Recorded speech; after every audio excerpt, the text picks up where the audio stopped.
For decades, Judge Wexler handed down harsh, biased sentences, silencing poor and minority defendants behind courtroom walls.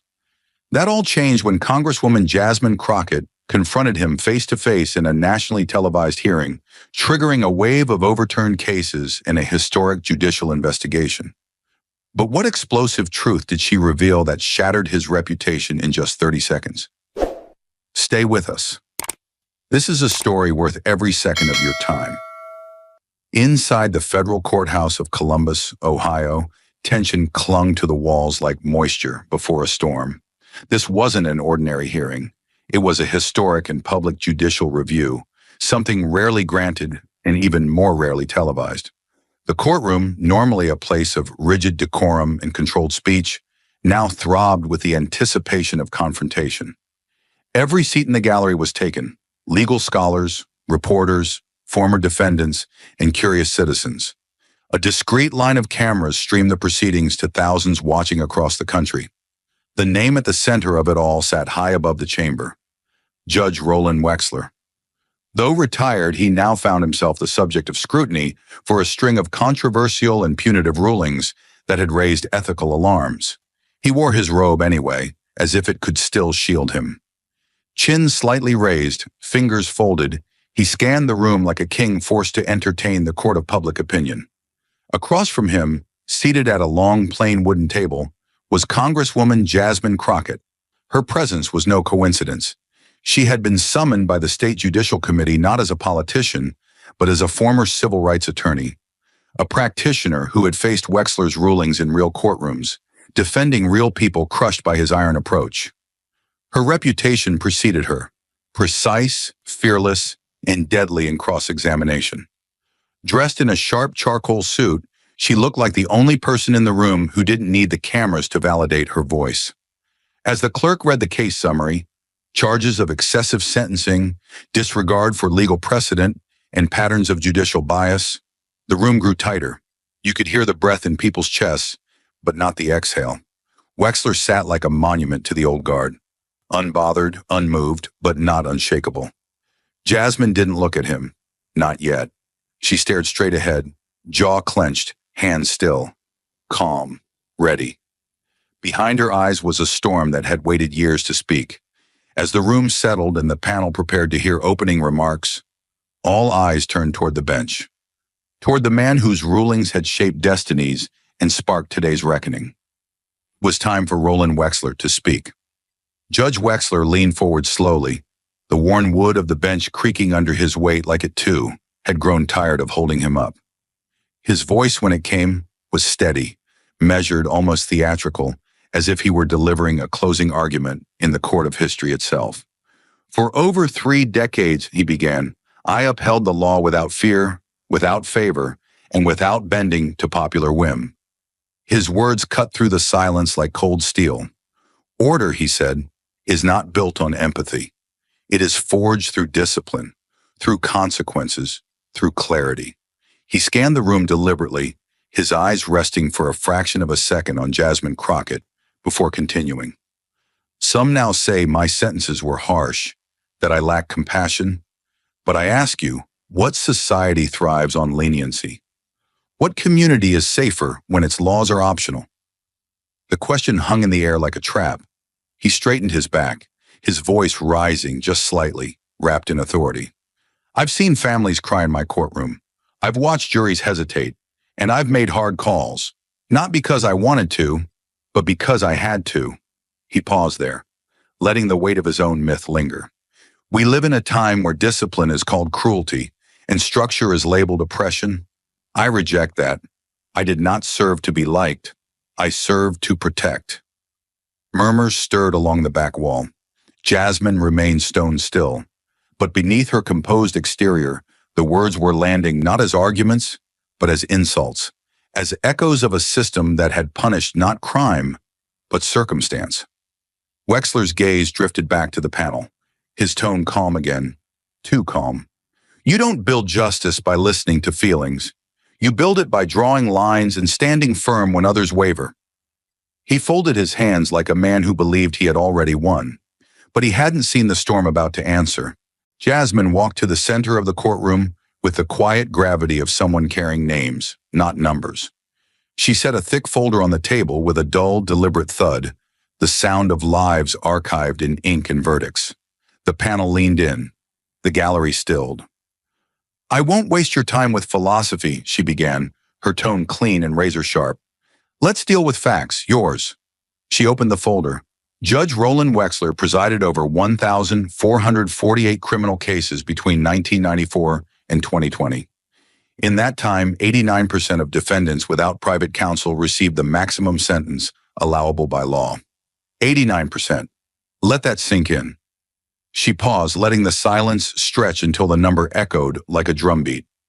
Then, without looking up, she flipped to the first file. State versus Everett, a 19-year-old charged with breaking into a pawn shop. No priors, no weapon, no violence. Sentenced to 11 years. Overturned on appeal. The court wrote, and I quote, "The sentence reflects punitive intent rather than proportional justice." She didn't glance at Wexler. Not yet. She wasn't here for theatrics.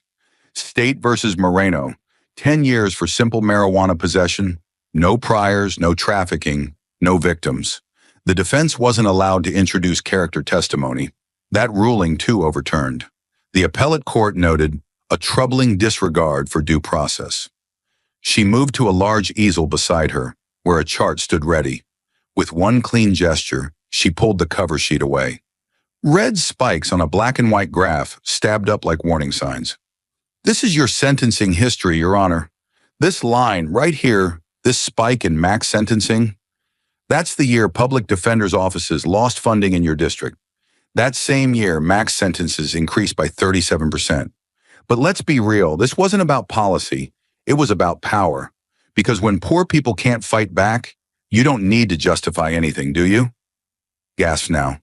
Audible ones. Reporters scribbled faster. The courtroom murmured. But Jasmine's voice didn't tremble. It cut deeper. "I'm not here to grandstand," she said. "I'm here because I represented the people you sentenced. I sat beside them as you stared down from that bench, eyes cold, already decided. I remember State vs. Linford. He was 17, charged with auto theft. You called him a repeat failure to society, before the evidence was even presented. The jury found him guilty.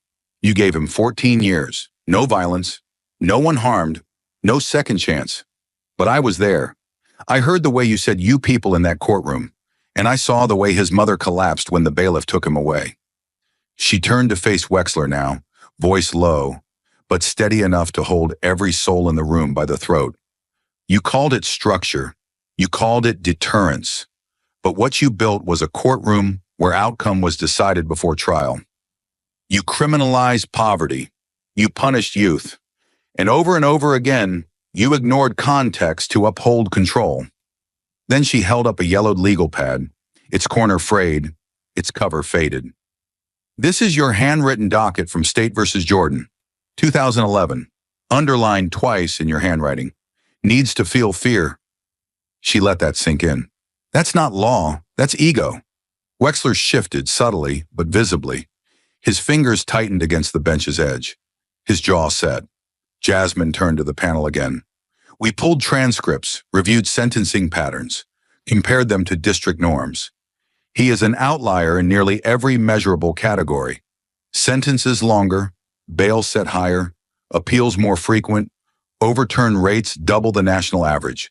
And most damning of all, time and again, mitigation was ignored. Not once, not twice, systematically." She tapped the file. "It's all here. Every name, every date, every ruling that turned lives into footnotes." Her voice dropped, slow and precise now. "We tell people to trust the system, to trust the robe.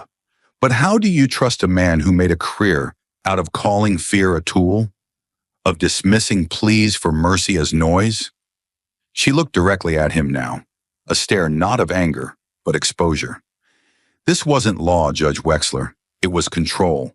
Dressed in black, passed down with impunity, and protected by silence. Until now.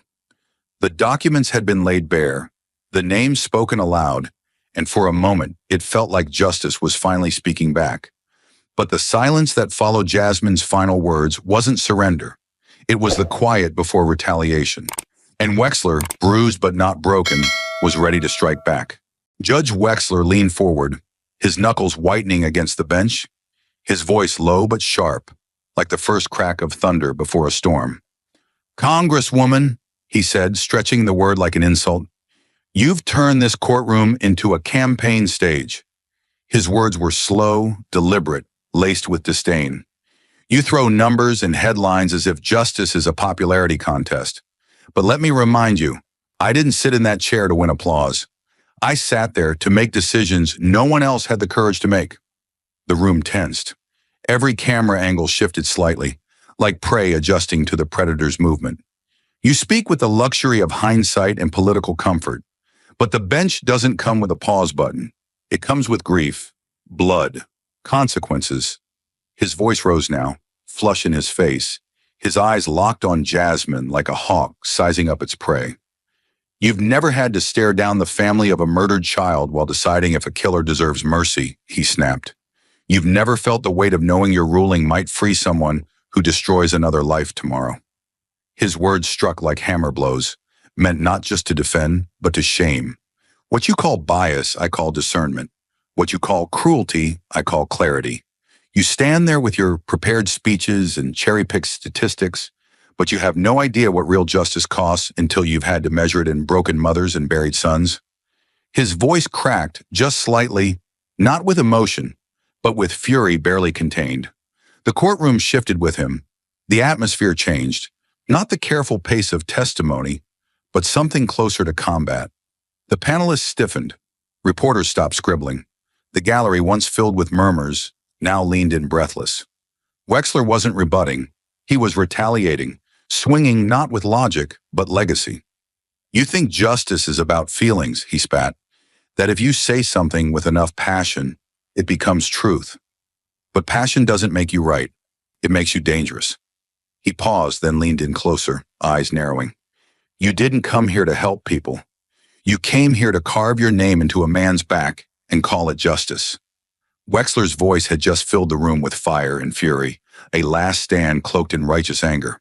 But Jasmine didn't flinch. She didn't fight rage with rage. She reached for something heavier than opinion. Proof. "Your Honors," Jasmine said, her voice crisp but controlled, "I request to submit audio evidence from State versus Callahan, March 17th, 2012. Her hand didn't shake as she passed the flash drive to the technician. She didn't look at Wexler. Not yet. The panel exchanged glances, then nodded. A soft beep, a hiss of static. Then clarity. Not Jasmine's voice, not narration, but a recording that carried the weight of 1,000 quiet injustices. "The court finds the defendant guilty and sentences him to the maximum allowable term. Let this serve as a message. The public needs examples. This young man will be one." Wexler's voice, deep and measured, echoed through the chamber like judgment from a forgotten god. There was no emotion in it, no context, just a final sentence. Clinical and cold. "The defendant in question, Eli Callahan, age 18, first-time offender, no weapon, no violence, arrested for stealing a used sedan, no damage. The vehicle was recovered, but in that moment, he was reduced to a symbol. A warning shot fired by a judge more interested in setting precedent than seeking truth." When the recording clicked off, the courtroom did not exhale. No one spoke. It was the kind of silence that follows a confession or a crash. The kind of silence that says, "We heard it. We cannot unhear it."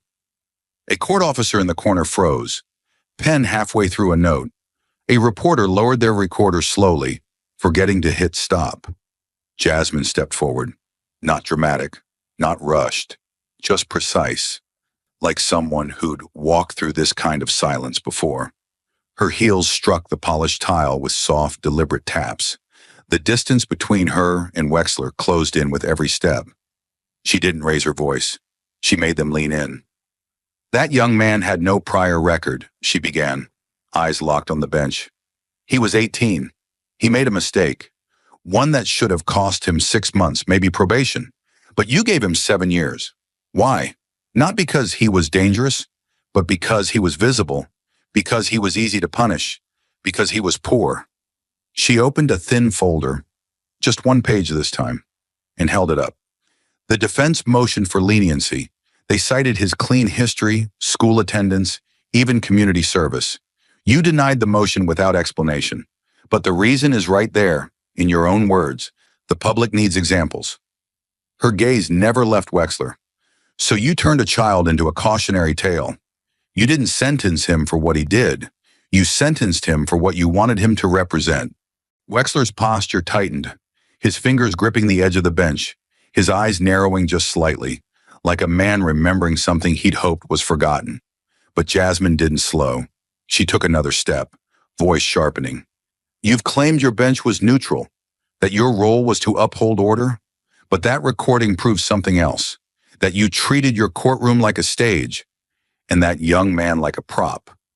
She paused just before the final blow, not for effect, but because the weight of what she was about to say demanded stillness.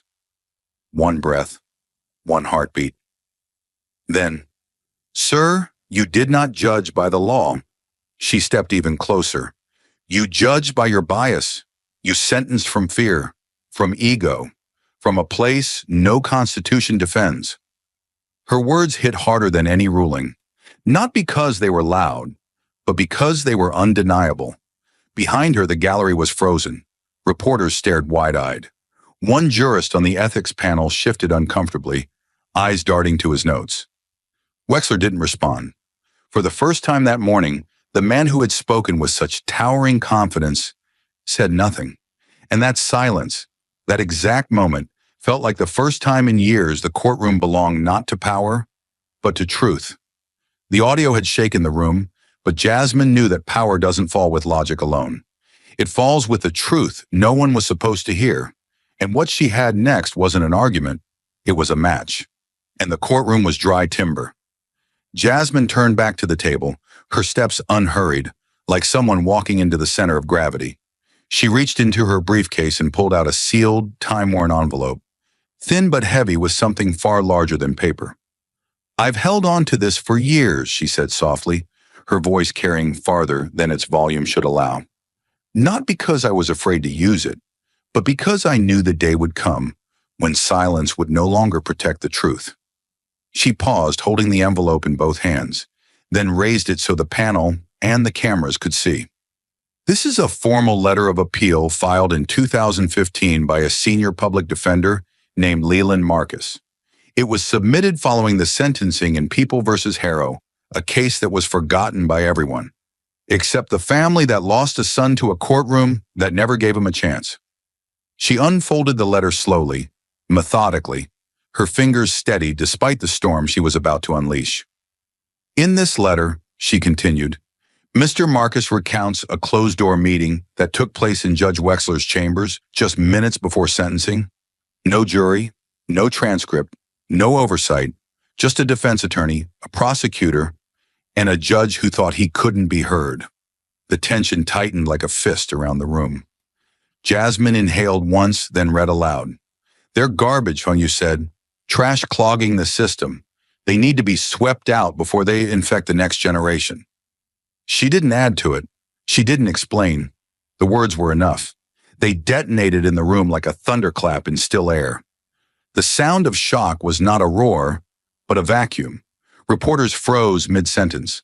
One court clerk's hand dropped from the keyboard. The panelists, until now composed and stoic, sat stunned, one visibly blinking, as if trying to reset what he'd just heard. Even the gallery, victims, advocates, former defendants, seemed to hold their collective breath. Jasmine looked up from the page and locked eyes with Wexler. Those weren't the words of a judge upholding justice. They were the words of a man who saw defendants not as citizens, not even as humans, but as waste. A man who didn't sentence based on law, but on disgust. She took a step forward, the letter still in her hand, held like a weapon too sharp for fiction. "You didn't say it on the record. You didn't have to. You said it where you thought no one would ever dare to repeat it." She turned to the panel, her voice gaining weight without ever rising. This wasn't a moment of frustration. It was a philosophy, a belief system embedded in rulings, sentences, decisions. It was present in every maximum penalty handed to a scared teenage boy. It was alive in every bail set too high for a working mother to afford. It infected this courtroom, and we are here because for too long, no one challenged it.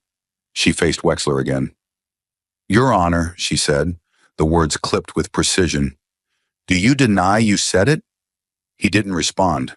His face was rigid, eyes wide but unfocused, as if his body were still here, but his mind had fled somewhere unreachable. He blinked slowly, his hands gripping the edge of the bench like he needed it to hold himself up. But the silence was more revealing than any answer, because in that silence everyone understood. He remembered. Jasmine lowered the letter, but didn't look away. "A judge's power doesn't just come from the gavel," she said. "It comes from the illusion that justice and authority are the same thing. But they're not. Not when the man behind the robe believes that some lives are infections to be scrubbed away." The panel didn't move. The air itself had turned heavier. What Jasmine had delivered wasn't a rebuttal. It was an indictment. Not legal, but moral. Not shouted, but carved into the very floor of the courtroom. Wexler didn't argue. He didn't blink. He didn't even breathe. And in that stillness, the image of the untouchable judge cracked. Not with noise, but with truth. And this time, there was no gavel loud enough to cover it. The silence that followed Jasmine's final words didn't stay in the courtroom. It slipped past the marble walls, crawled into the hallway, and sprinted into the streets. By the time the doors opened, the world was already listening. The first post came just 15 minutes after the hearing recessed. Grainy footage from a court observer's phone, no captions, just 38 seconds of Jasmine Crockett standing before the bench, holding up Wexler's own words like a mirror he couldn't look away from. No narration, no commentary, just raw, unedited truth. But truth didn't need a filter. Within 20 minutes, the clip was reposted by a legal blog with the caption, "She didn't just speak, she dismantled him." By the end of the hour, the truths Jasmine Crockett, Wexler exposed were trending simultaneously. Newsrooms scrambled. Anchors scrapped their lead stories. On Twitter, a slowed-down replay of Jasmine reading the phrase, "They're garbage, sweep them out," hit 1.2 million views before lunch. The clip wasn't just viral, it was seismic. People weren't just sharing it, they were quoting it, stitching their own courtroom experiences to it. Law students posted, "We were taught to study his rulings. Now we're studying his downfall." Survivors of his sentencing posted photos, holding signs that read, "Wexler sentenced me. Jasmine spoke for me." In Facebook groups for public defenders, former colleagues began sharing what they'd kept quiet for years. "I was there when he called a defendant's tears performance theater. He told me, I don't rehabilitate. I remove problems." These weren't isolated memories. They were puzzle pieces finally falling into place. Then came the statements. The Ohio Public Defender's Office released a short but damning comment. "Many of our attorneys raised concerns about bias in Judge Wexler's courtroom. Most were ignored. We stand with Congresswoman Crockett in her call for accountability." The American Bar Association issued a follow-up within hours, calling for a comprehensive review of judicial ethics standards across state and federal levels. What had once been whispered in back rooms and law libraries was now center stage, and the public was watching every frame. By 3 p.m., major networks had cut away from scheduled coverage to stream an emergency panel on judicial overreach. One former prosecutor broke down live on camera as she recalled being ordered not to file a complaint about a hearing where Wexler belittled a teenage defendant in open court.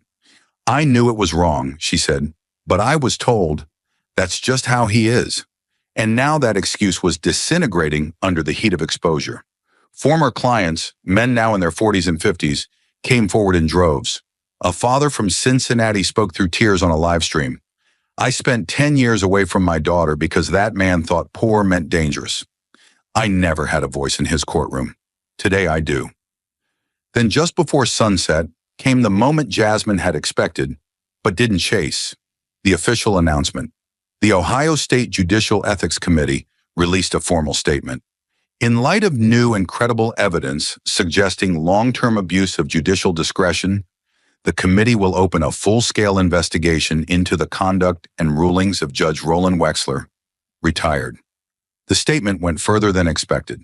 It included a public call for submissions, inviting attorneys, former defendants, and court personnel to come forward anonymously. The phone number and email were shared publicly. Within the first hour, they were overwhelmed. Inside Wexler's office, once a symbol of untouchable authority, phones rang unanswered. Staff were seen leaving the building, their expressions unreadable. He issued no statement, no rebuttal, no denial. For a man who had always controlled the final word, he now had none. Local papers ran full-page headlines the next morning. The gavel breaks. National media dubbed it the Crockett Reckoning. And still, Jasmine didn't speak to the press. While her name flooded the news, she returned to her office, took no victory lap, and issued no statement. But people already knew. She had said what needed to be said, and the echo of that truth was only getting louder.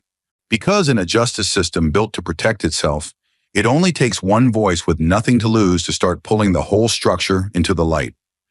For 3 straight days, the headlines didn't change. Wexler's name was everywhere, on news tickers, podcasts, courthouse steps. But inside those walls of stone and silence, where he'd once ruled, the balance had shifted. For the first time, the system wasn't shielding him. It was watching him, and he knew it. It arrived with no cameras, no podium, and no dramatic farewell. Just a PDF uploaded quietly to a state server at 8:04 a.m. The title, Statement from the Office of Roland C. Wexler. Plain font, black and white. But what it said lit up every newsroom across the country within minutes. Effective immediately, I am resigning from my position on the Judicial Ethics Advisory Board. I do so to preserve the integrity of the institution and allow it to continue its work without distraction. It was 39 words long. Not a single one acknowledged the hearing. Not a single word addressed the clip, the quote, the thousands of voices now demanding accountability. And yet, those 39 words marked the final breath of a career that had towered for decades. Wexler didn't appear on television. He didn't walk the courthouse steps. There were no tearful statements, no last-minute interviews. What came instead was silence. The same silence he'd once ruled over from the bench. The kind of silence he had imposed on defendants who'd tried to speak, to explain, to beg. Now it was his silence. Cold, empty, hollow. His office refused comment. Staff wouldn't answer the phone. Colleagues who once boasted about learning under him quietly began archiving their connections. His name, once printed in bold on alumni banners and state ethics brochures, began vanishing from websites overnight. But no amount of vanishing could erase what had already been seen. The clip of Jasmine Crockett standing in that courtroom still circled the internet like wildfire on dry grass. Her voice unwavering, her words surgical. You judge by your bias. And now the man who had once stood above that courtroom, above criticism, above consequence, had folded. Not in rage, not in protest, but in retreat. A retreat carefully packaged in the language of dignity, but transparent to anyone paying attention. This wasn't a graceful exit. This was self-preservation. A man stepping away not to protect the system, but to protect himself from it. Legal analysts immediately dissected the statement. It's a shield, one former appellate judge told CNN, a way to resign before the findings can stain him formally. But the damage had already been done. The court of public record had already written its verdict.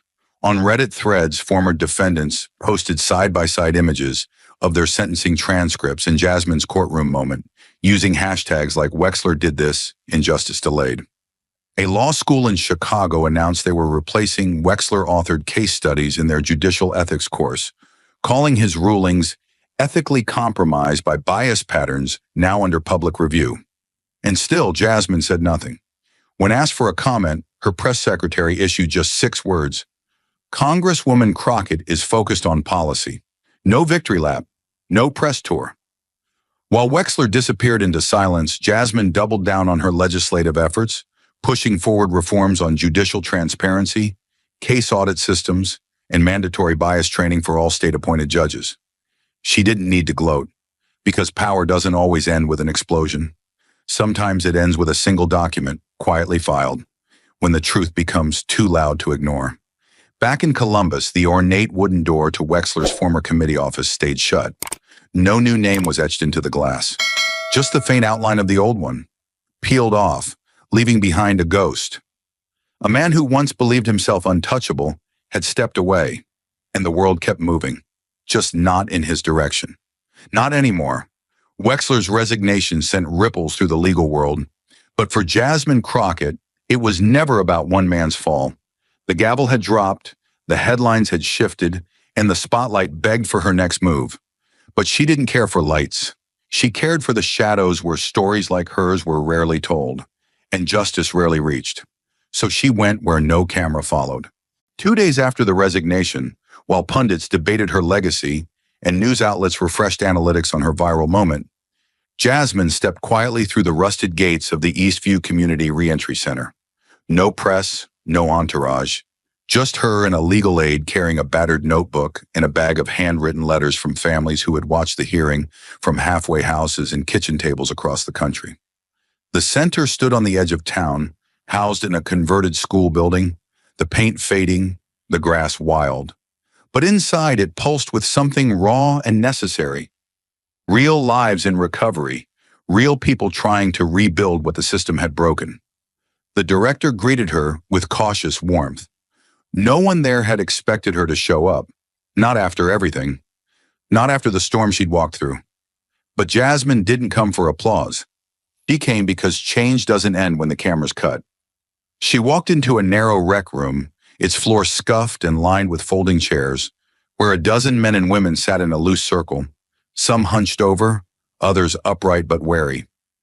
These weren't constituents in suits or lobbyists in ties. These were the forgotten, the processed, the punished. Some had served 5 years, others 15. Most had never even been asked what their lives had looked like beyond the docket. Jasmine didn't begin with a speech.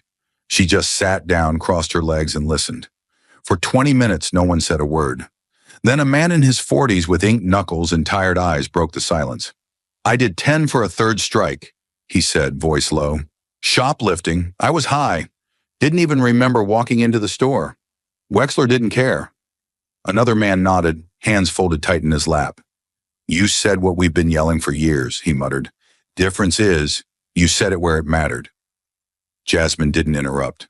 She just nodded, her eyes locked with theirs like she was memorizing every name they wouldn't forget. Then came a voice that broke the room open.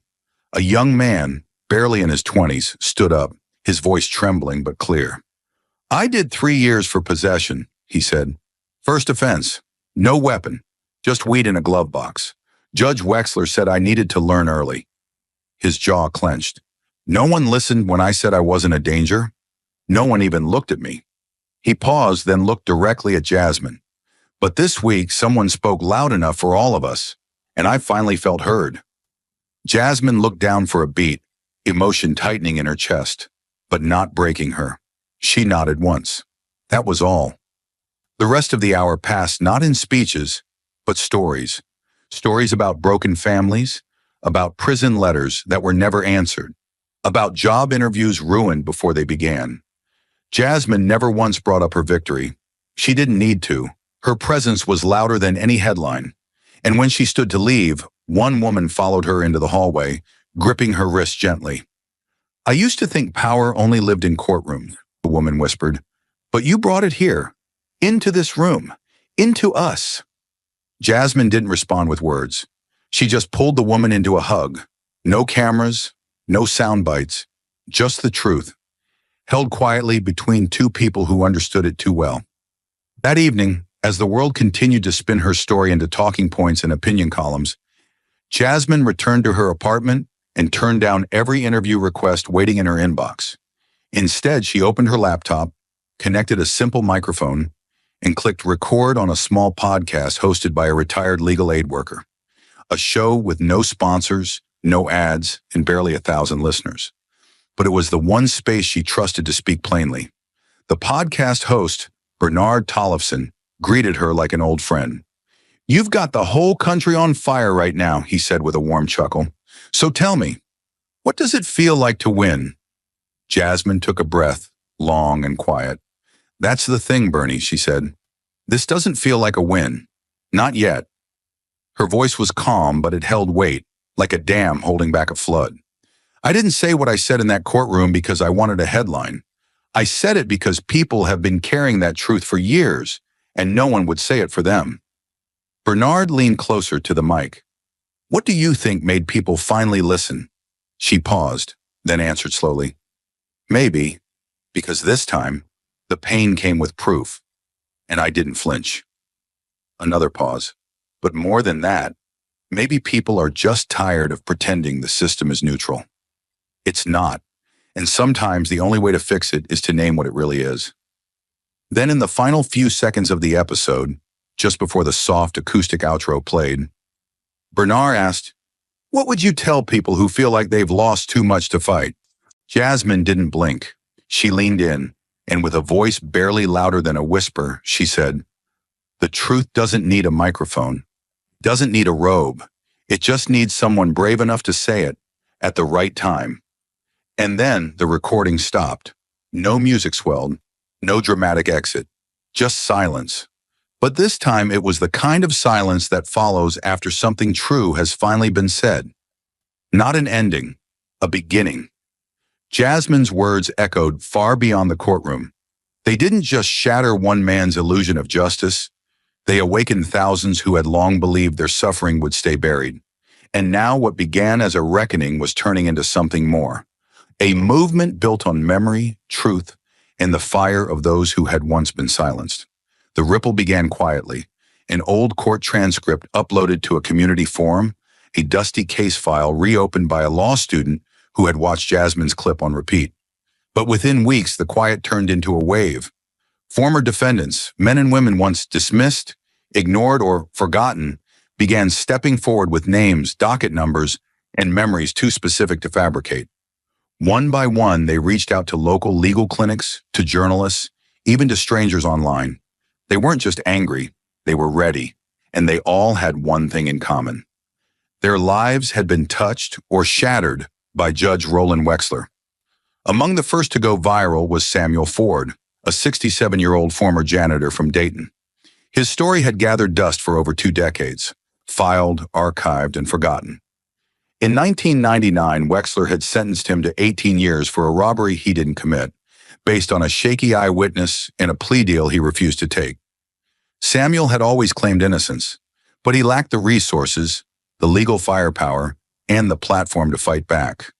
For 21 years, he carried that sentence like a scar. But after Jasmine's hearing aired, a law clinic at Ohio State reopened his case, citing inconsistencies in witness statements and forensic reports long overlooked. Within 4 months, the conviction was overturned. Samuel stood on the courthouse steps, hands trembling as he held the papers. "For the first time in my life," he said through tears, "the system finally listened. And it only took 21 years and one brave woman to make it happen." His story cracked something deeper in the public consciousness. It wasn't just about Wexler anymore. It was about everyone like Wexler, every judge who had ruled from a place of comfort while people like Samuel paid the price. Civil rights groups began compiling lists, cases that had never made the news but were linked by a pattern of rushed trials, coerced pleas, and maximum sentences handed down like reflex.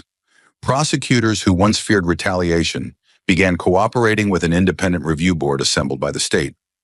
What started as Jasmine's moment had turned into a judicial audit spanning decades, built on pain finally given a microphone. But the most powerful change wasn't happening in offices or press conferences. It was happening around kitchen tables, in church basements, in libraries and shelters, places where grief had long outlasted justice.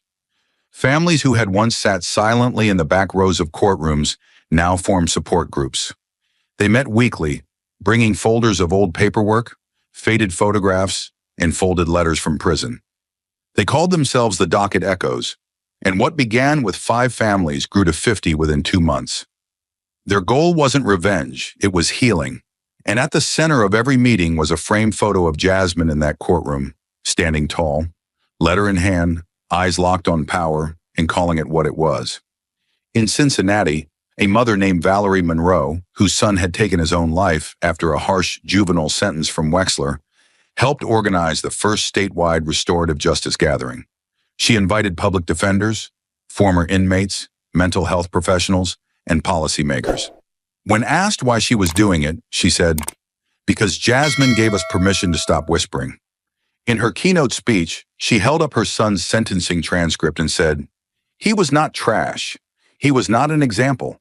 He was a child. And I will spend every breath I have making sure no one else gets labeled like he was." The emotional weight of these gatherings didn't go unnoticed. Media began covering them not as side stories, but as the next chapter of the movement Jasmine had ignited. Documentary crews followed families as they reopened closed files. Local news highlighted law schools building legal clinics specifically to re-examine Wexler-era cases. Even high school students launched petitions demanding judicial transparency and access to sentencing data. Across the state, people were no longer asking if the system was broken. They were finally demanding to see who broke it and who suffered quietly while it stayed that way. Meanwhile, Jasmine remained characteristically out of the spotlight. When asked why she didn't appear at any of the press events or televised roundtables that followed, her office issued a simple statement. "She's not building a brand, she's building a bridge." But those who watched closely knew she was watching every development, every overturned case, every family reunited. In a closed-door meeting with her staff, she reportedly said, "Every time a life is reclaimed, Wexler's shadow gets smaller." Then she went back to work, reviewing policy proposals, drafting legislation that would require automatic audits on judges with abnormally high sentencing rates, and funding trauma-informed legal aid programs statewide. By month 5, the impact had become undeniable. A coalition of civil rights lawyers filed a class action suit against the state, using data compiled from hundreds of Wexler's rulings. At the same time, the state bar announced sweeping reforms to judicial oversight, including real-time public access to sentencing records, ethics complaints, and appeals data. It wasn't just reform, it was redesign. And its blueprint had started with a woman in a black suit holding a letter no one wanted to read, until she made them. In the final days of the year, as snow fell quietly on the steps of the Columbus courthouse, Samuel Ford returned, not as a plaintiff, not as a victim, but as a speaker. He stood before a crowd of nearly 300, some in suits, others in secondhand jackets and worn-out boots. "I spent more time behind bars than my kids spent in school," he said. "I used to think justice was something only other people got, but then I watched someone walk into a courtroom and say what the rest of us never could." He paused, holding up a printed quote. "You judge by your bias." He smiled. "Those 4 words? They set me free." And somewhere, listening through an old pair of earbuds, in a quiet office with no nameplate, Jasmine Crockett sat back in her chair. Not to rest, but to breathe. Because truth, once spoken, doesn't need to shout.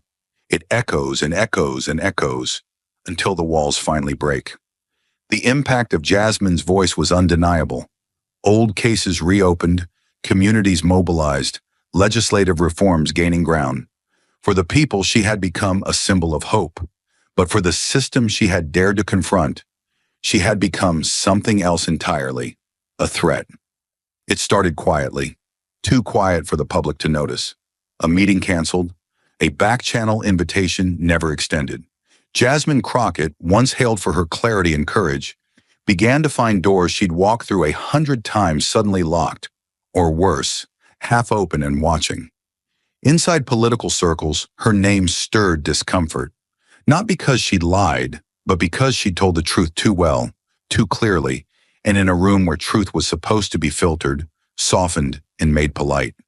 The system hadn't expected someone from within to turn around and hold up a mirror.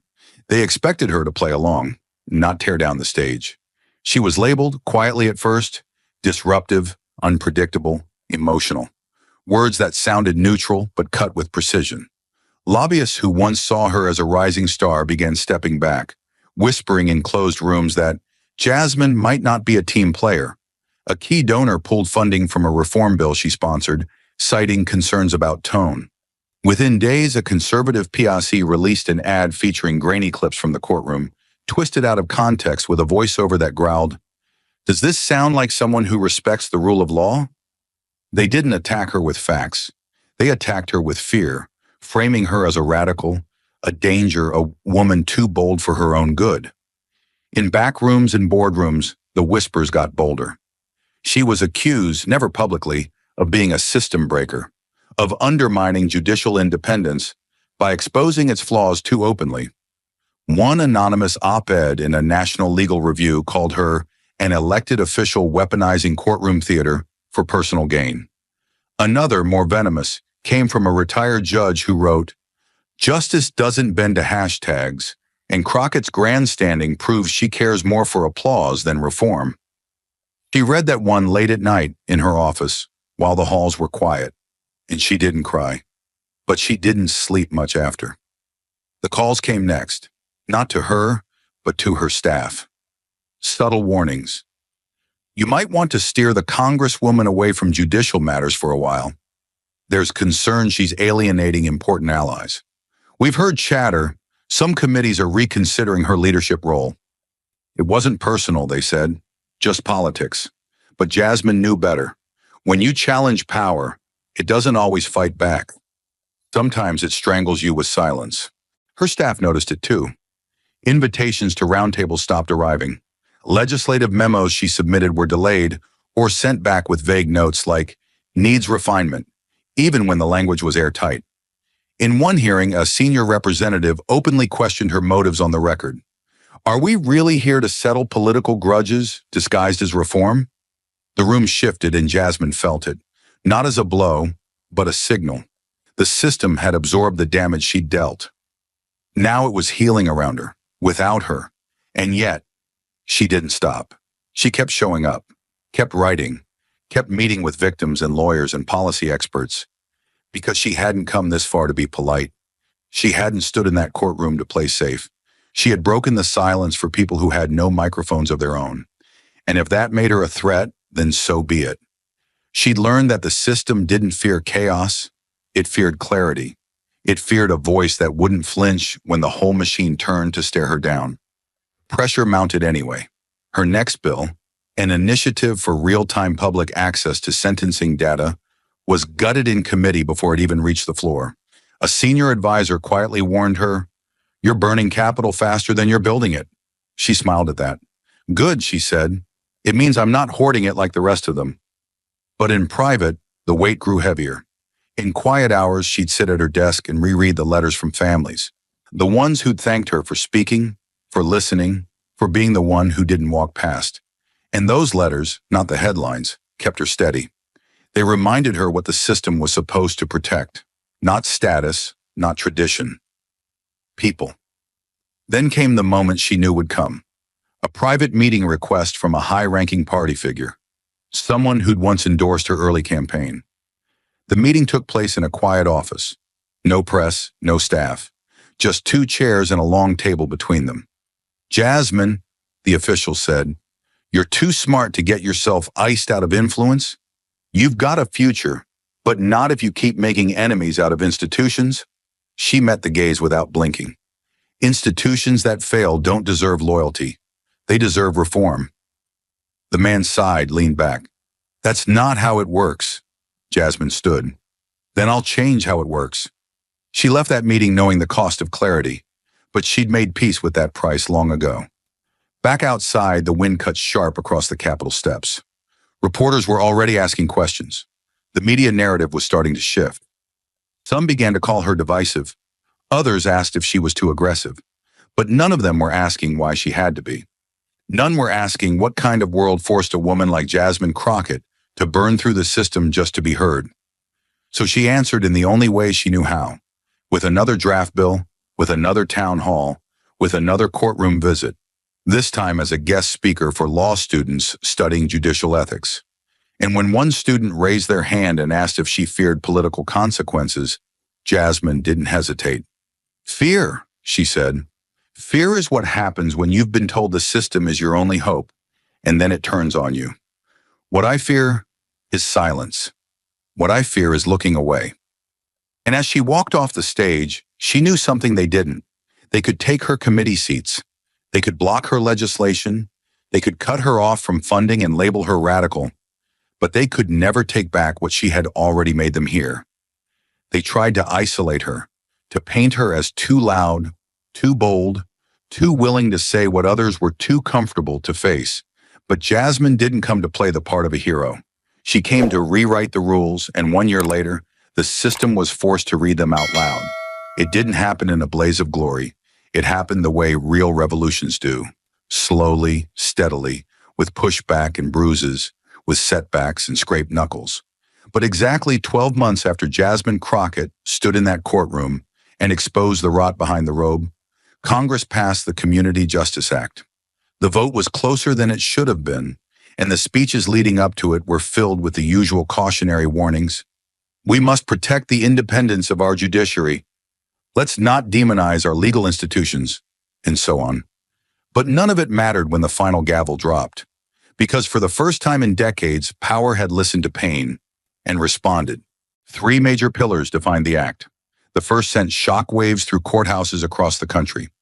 All criminal court proceedings would now be recorded, audio and video, and made publicly accessible. No more whispered rulings. No more behind-the-door deals that never made it into transcripts. Every bail decision, every motion denied, every word uttered by a judge, a prosecutor, a defense attorney, captured, archived, and exposed to the eyes and ears of the people the system claimed to serve. The courtroom, once a chamber of selective memory, was now a space of total accountability. Judges who had once ruled with unchecked discretion would now be judged by the public as well. It was transparency, not as a principle, but as a weapon, sharpened by the very people who had once been silenced inside those same 4 walls. The second provision shook the legal establishment even harder. Term limits for state judges. No longer could a single person sit on a bench for decades, wielding life-altering power with no end in sight. Under the new law, a judge would serve a maximum of 12 years before mandatory rotation. They would be subject to midterm evaluations by independent panels, and their rulings would be assessed for consistency, equity, and bias.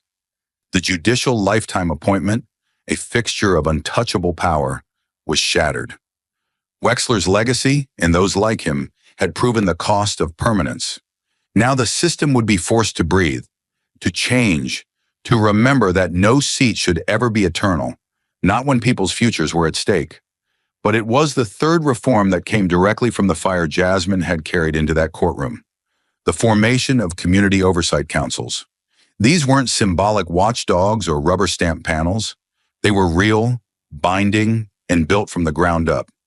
Every county with a population over 50,000 was required to establish a local council made up of public defenders, social workers, legal scholars, and most importantly, citizens who had been directly impacted by the criminal justice system. People like Samuel Ford, people like Valerie Monroe, people who knew what injustice looked like not from textbooks, but from prison visiting rooms and courtroom benches.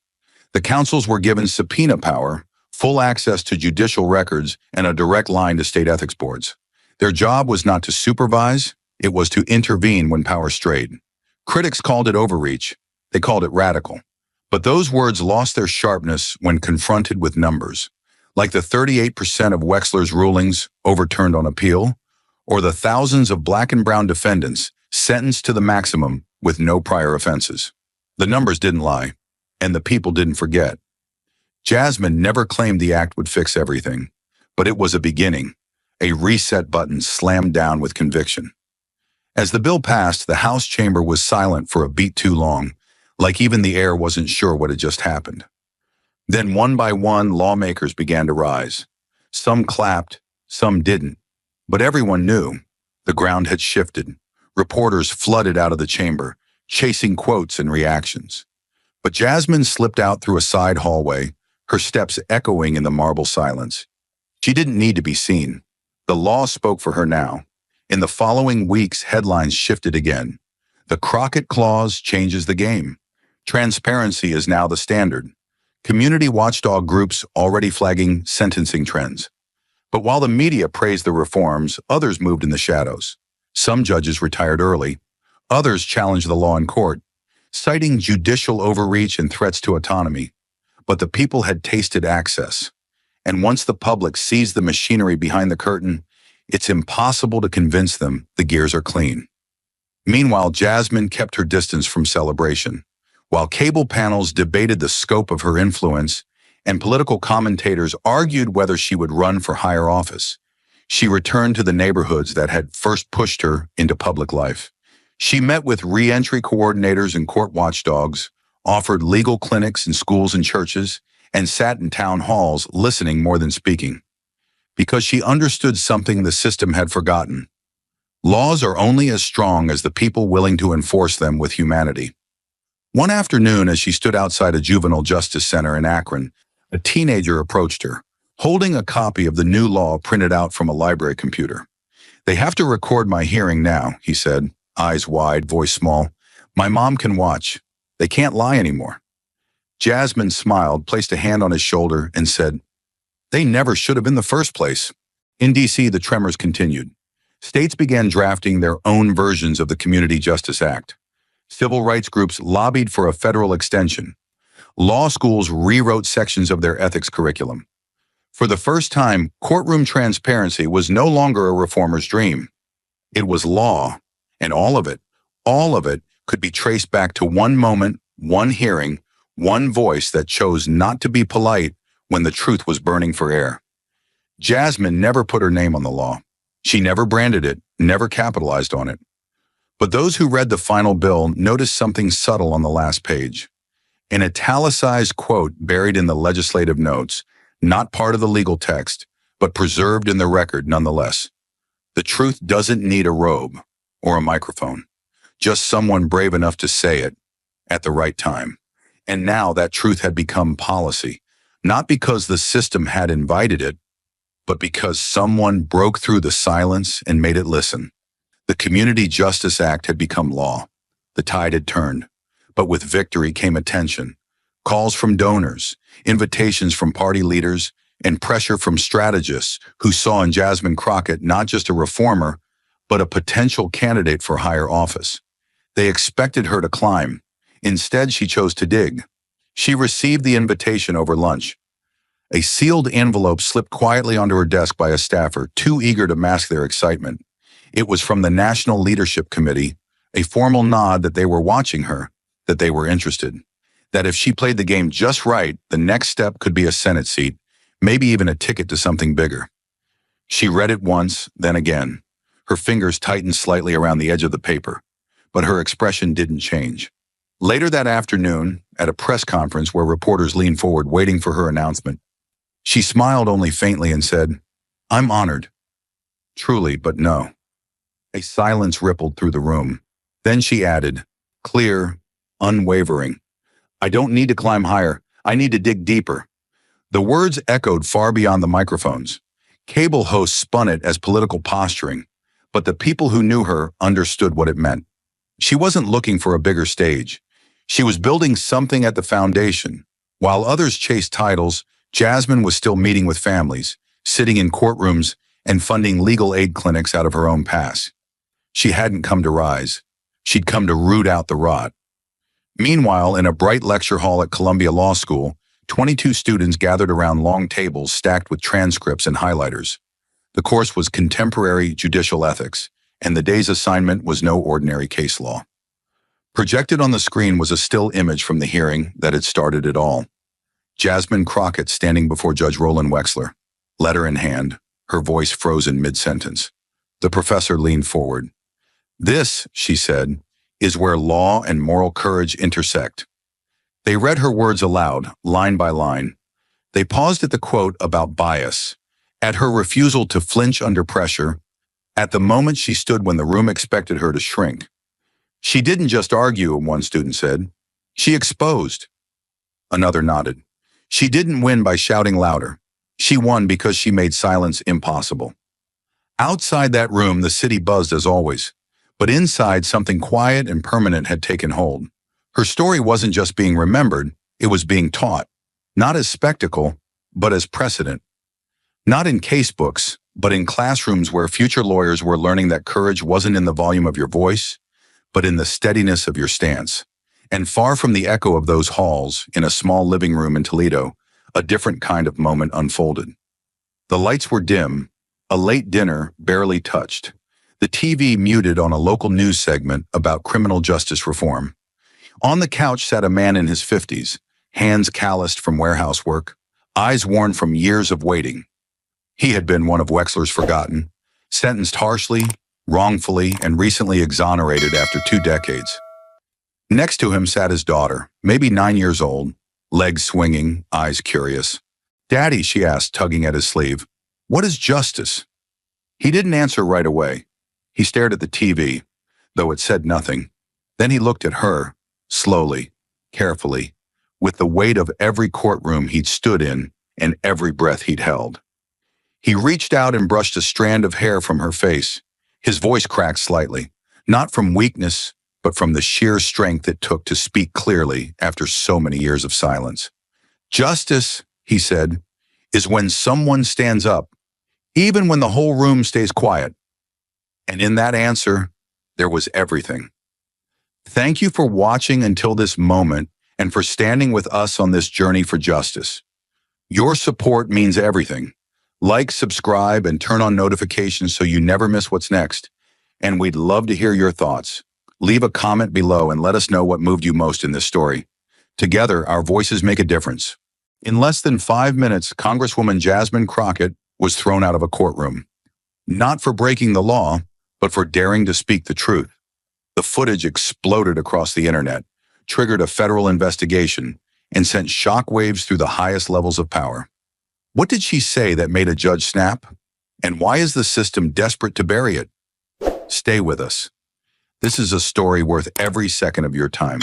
It was supposed to be a normal Monday, the kind where emails piled up, aides knocked politely, and policy memos blurred into one another. But that morning, as sunlight barely touched the corner of Jasmine Crockett's DC office, something sat on her desk that didn't belong. It wasn't the thickness of the envelope that struck her first. It was the silence it brought with it. A stillness, like the air itself had paused. Heavy stock paper, wax seal, gold-embossed header. Federal Judiciary. She flipped it open slowly, cautiously, like peeling back the lid of a bomb. And then she saw it. One name printed with unmistakable authority. Judge Meredith Langston. Her eyes narrowed. The subject line read, "Summons to Oversight Hearing." The tone was cold, clinical, the kind of bureaucratic language that tried to hide the blade under velvet. But Jasmine wasn't fooled. She'd been in this game long enough to know the difference between oversight and overreach. This wasn't a request. It was a warning. The language in the subpoena was vague, intentionally vague. No specific violation, no direct accusation, just a catch-all phrase, potential administrative discrepancies in procedural conduct. That could mean anything or nothing. But what stood out, what rang alarm bells deep in her gut, was that Langston, a sitting federal judge with decades of loyalty to establishment politics, was the one chairing the hearing. That wasn't protocol. That wasn't procedure. That was personal. Jasmine's breath slowed as she lowered the papers, her thoughts turning sharp and surgical. They weren't just coming after her. They were crafting a stage, and she was the centerpiece. She didn't waste time. Her hands moved on instinct, dialing her attorney, the same one who'd once prosecuted cartel bosses before switching sides to defend activists. "It's me," she said, voice low, controlled. "Langston sent a subpoena." Silence.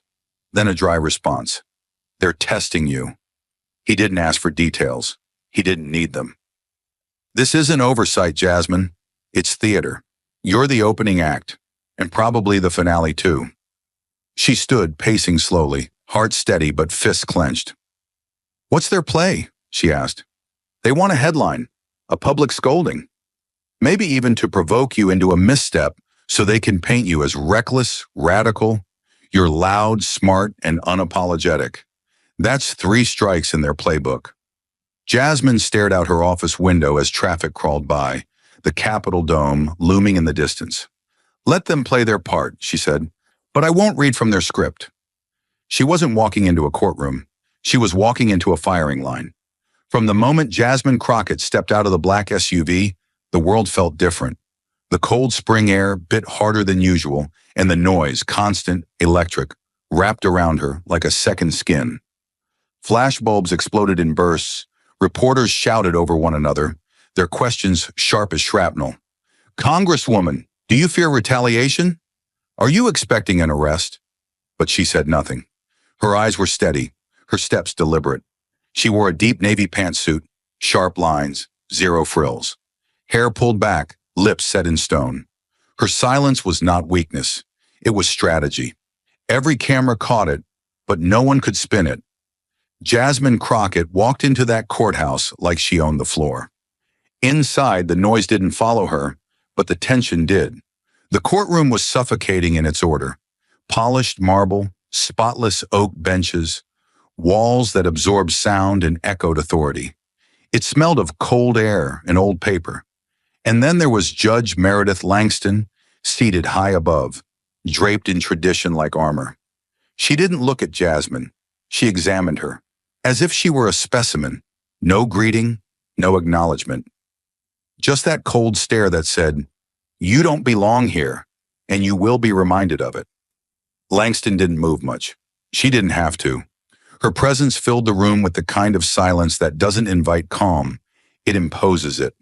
The gavel hadn't dropped yet, but the verdict had already been whispered. The people in the gallery knew it. Staffers, journalists, aides. They leaned forward just enough to see better, like spectators at a public reckoning. But this wasn't about justice. It was about performance. Jasmine was here to be presented, not heard, to be reduced, not respected. The optics had been crafted with surgical precision. The judge as the arbiter of order, and Jasmine, outspoken, unbending, inconvenient, as the one to be tamed. It wasn't subtle. It wasn't fair. It wasn't justice. But Jasmine Crockett didn't come for fairness. She came to expose the farce, and the first crack in the mask was coming. She knew the hearing wouldn't be fair, but Jasmine Crockett hadn't expected it to feel like a slow, public ambush. The lead prosecutor, Marshal Dean, moved across the courtroom like a man who knew exactly how far he was allowed to go. His voice was calm, collected, but every word he spoke was a sharpened blade. He held up a folder thick with printouts. "Congresswoman Crockett," he began, "in a speech last March, you said, 'The courtroom isn't always where truth is found. Sometimes it's where truth goes to die quietly.'" He looked at her, then around the room, letting the silence twist the quote into something darker. Jasmine kept her face still, but her chest tightened. That comment had been made in the context of wrongful convictions, a conversation about systemic reform. "Do you still stand by that statement?" he asked. "Or would you like to withdraw it now under oath?" She turned to Judge Langston, expecting at least some resistance to the obvious misdirection. But Langston just stared ahead, stone-faced, saying nothing. Jasmine's lawyer rose quickly. "Objection. Relevance." Langston cut him off with a cold, flat tone. "Overruled. The question stands." That was all it took to confirm what Jasmine already knew. This wasn't oversight. It was a trap, carefully set, executed with precision, and she was the one being hunted. Prosecutor Dean didn't stop. He walked over to a screen now displaying an old tweet from Jasmine's personal account, 3 years old. "This is a post you liked, criticizing a Supreme Court ruling tied to private prison contracts," he said. "Do you recall this?" Jasmine looked up at the screen. It wasn't just irrelevant. It was absurd. "So now liking a post is evidence?" she asked, voice sharp but calm. "We're establishing your pattern of hostility toward the judiciary," Dean replied. "It speaks to your mindset." Jasmine locked eyes with him.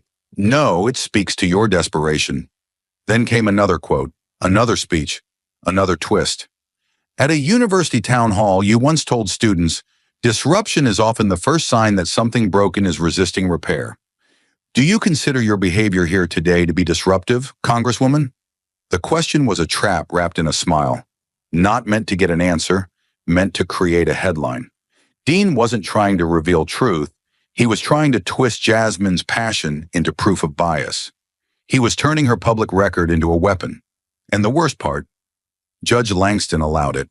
Not a single challenge, not a single redirection, just silence, cold, controlled, deliberate. Jasmine realized then that she wasn't being questioned. She was being branded. They weren't trying to find out what she believed. They were trying to show that belief itself, especially when it came from a woman like her, was dangerous. That strong convictions were threats, that clarity was instability. They were painting her as radical, emotional, too loud. The kind of labels meant to stick in the minds of viewers and headlines long after the hearing ended. But Jasmine wasn't new to this. She'd been told before to tone it down, to wait her turn, to be softer, quieter, smaller, and every time, she refused. This courtroom wasn't breaking her. It was proving her point. She sat back in her chair, spine straight, letting them keep going, because the more they tried to twist her words, the more obvious it became. This wasn't justice on display. It was fear dressed in robes and suits. And fear, when it holds power, always overplays its hand. But Jasmine had reached her threshold, and it wasn't just anger, it was clarity. The questions had twisted her words, cherry-picked her speeches, weaponized her beliefs. One more time, Prosecutor Dean leaned in with faux concern, flipping through notes like he was looking for answers, but only digging for ammunition. "Congresswoman, you've made several public remarks criticizing court decisions," he said, eyes narrowing. "Would you say your personal disdain for this institution impacts your ability to respect its authority today?" That was it, the final straw. Jasmine's eyes didn't blink. Her jaw tightened, and her voice came out low. Even, but charged like a live wire. "I was summoned here in the name of justice," she said, "not to be interrogated for daring to use my voice." The silence that followed was explosive. Not the kind that empties a room, but the kind that tightens every chest in it. You could hear a paper shift 3 rows back, a cough that stopped halfway. Even Judge Langston, cold as stone since the opening gavel, looked up, just slightly. Jasmine wasn't done. She leaned forward, shoulders square, voice rising just a fraction. "If this hearing was about oversight, we'd be discussing policies, records, and facts. But what's happening here? This is a spectacle. I'm not being questioned on actions. I'm being dissected for opinions, not judged for misconduct, but for discomfort I've caused people in power." Her hand pressed lightly on the desk now, steady. "You're not asking about my job. You're asking why I have the nerve to challenge the system that protects yours." Langston didn't interrupt, but her fingers began to tap the gavel. Once, twice, like a nervous tell beneath her robe. Jasmine caught it, and she leaned in further. "This room isn't sterile. It's staged. These questions aren't legal. They're loaded. You've twisted every quote into a weapon and every belief into suspicion. But I'm not going to sit here and smile while you turn my passion into a liability." She looked at Langston directly now. Her voice wasn't shaking. It was cutting. "You want me quiet? File the charge. Say the words, make your move. But don't pretend this is about order when it's really about obedience." The room wasn't just quiet, it was watching. The camera crews behind the glass, the aides in suits, the clerks pretending to take notes. All of them saw it. This wasn't defiance for attention. This was defense against erasure. But Jasmine's calm refusal to fold, to apologize for having principles, was exactly what Judge Meredith Langston could not stomach. The courtroom was no longer just tense. It was brittle. Like one wrong word could shatter everything. The bailiffs, who had been statues at the edges of the room, now looked alert, ready. The air itself felt heavier, as if pulled down by the weight of what was about to happen. Langston's knuckles whitened around her gavel. Her breathing, though controlled, had shortened. She wasn't responding as a judge anymore. She was reacting as someone who felt challenged, personally. She slammed the gavel down once, a sharp crack, then again, louder. "Congresswoman Crockett," she said, her voice tight and clipped, "you are out of order. This courtroom is not a campaign stage." Jasmine didn't move, didn't blink. Her posture didn't change. She sat there completely still, and when she spoke, her voice was low but solid. "And I'm not here to perform," she said. "I'm here to testify." It was a simple line, but it landed like a blow. There was no heat in it, no raised tone, just the cold precision of a truth delivered without fear. That unnerved Langston even more, because Jasmine wasn't yelling. She was just refusing to bow, and that made her dangerous. Langston tried to regain control, leaning forward, her voice dropping into something darker. You will answer only what is asked, without commentary, without tone. The statement was almost laughable in its irony, but Jasmine didn't smirk. She looked at Langston calmly and said, "So truth is acceptable only if it's comfortable?" Her voice didn't rise, but it struck the room like lightning.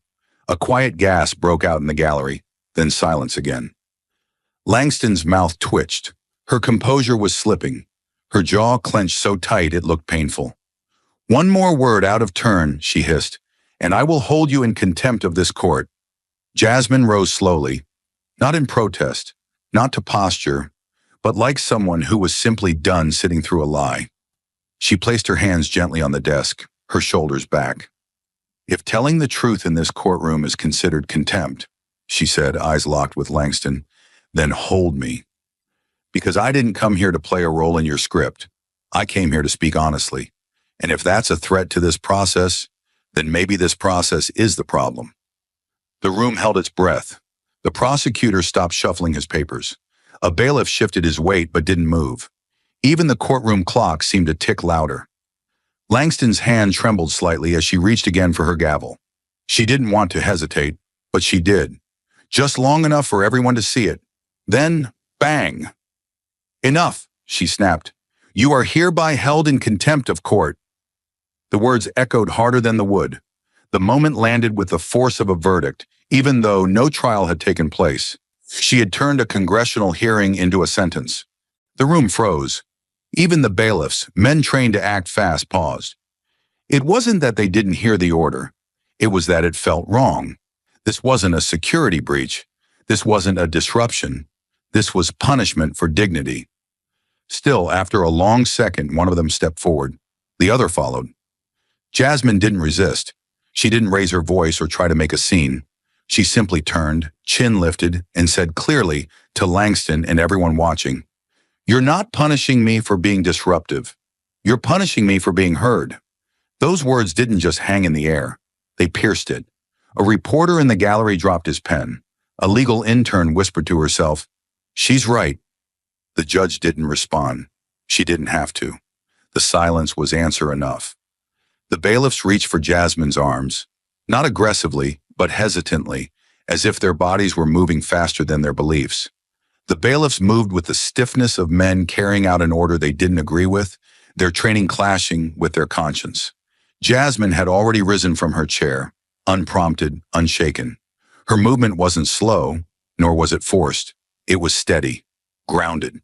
She didn't look at the judge nor the prosecutor. She didn't look at her attorney either. She looked forward, past the cold marble walls, past the cameras, into something bigger. Something that couldn't be silenced by a courtroom or contained in a transcript. Her shoulders stayed square, her hands relaxed at her sides. And though two uniformed officers stood on either side, there was no mistaking who was actually leading the walk out of that courtroom. The cameras didn't miss a single detail. They captured her standing tall as the gavel dropped. They captured the moment the bailiff's hand lightly touched her arm, and she allowed it. Not because she had to, but because she chose not to turn this into their narrative. They caught the poise in her walk, the fire behind her eyes, the refusal to be framed as anything other than what she was. A woman punished for standing too firm, speaking too clearly, and refusing to flinch. And they captured that look when Jasmine turned her face ever so slightly toward the gallery window and stared directly into the lens of a waiting camera. It wasn't performative. It was deliberate. Her eyes said everything her voice no longer could. This is not justice. This is the system caught in the act of protecting itself. Reporters outside the chamber clutched their microphones tighter as the doors cracked open. The noise erupted instantly. Shouting, camera shutters firing like machine gun bursts, live feeds scrambling to reframe the moment in real time. But Jasmine? She didn't flinch. She walked as if the ground beneath her belonged to her. As if she knew this wasn't an ending, but a page being written in bold ink. Inside, the audience remained frozen, some staring, some blinking like they had just woken up. Even Judge Langston, whose gavel had started this, avoided looking at Jasmine as she was escorted out. Power had won the moment, but lost the room. One reporter whispered into a mic, "She's walking like she's already cleared her name." A young clerk near the back didn't even bother writing anymore. He just watched, stunned. And above it all, the courtroom's own surveillance footage caught the image that would travel the world. Jasmine Crockett, walking between two officers, eyes up, mouth closed, spine like steel. That single frame would be replayed, reframed, and reposted millions of times, not because she fought back, but because she didn't have to. The fight was in how she carried herself, in how her silence screamed louder than any argument. She didn't cry, she didn't yell, she didn't plead. She walked like someone who knew that while they could escort her out of a courtroom, they couldn't escort the truth out of the country. And in that moment, while Langston sat surrounded by silence and robes, and Jasmine disappeared into the sea of flashbulbs beyond the courthouse door, it became clear to everyone watching. The law had spoken, but justice hadn't. Not yet. And as the heavy courthouse doors closed behind Jasmine Crockett, the real trial began.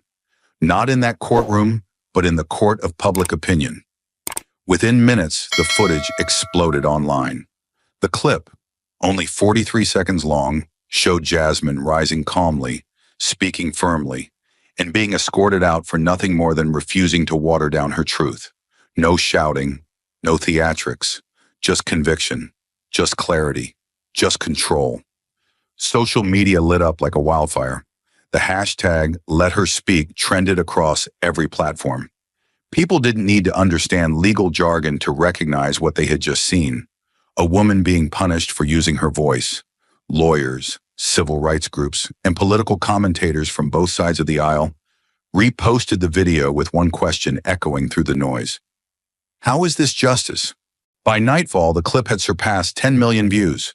Major news networks replayed the footage on loop, some with analysis, others with silence, letting the images speak for themselves.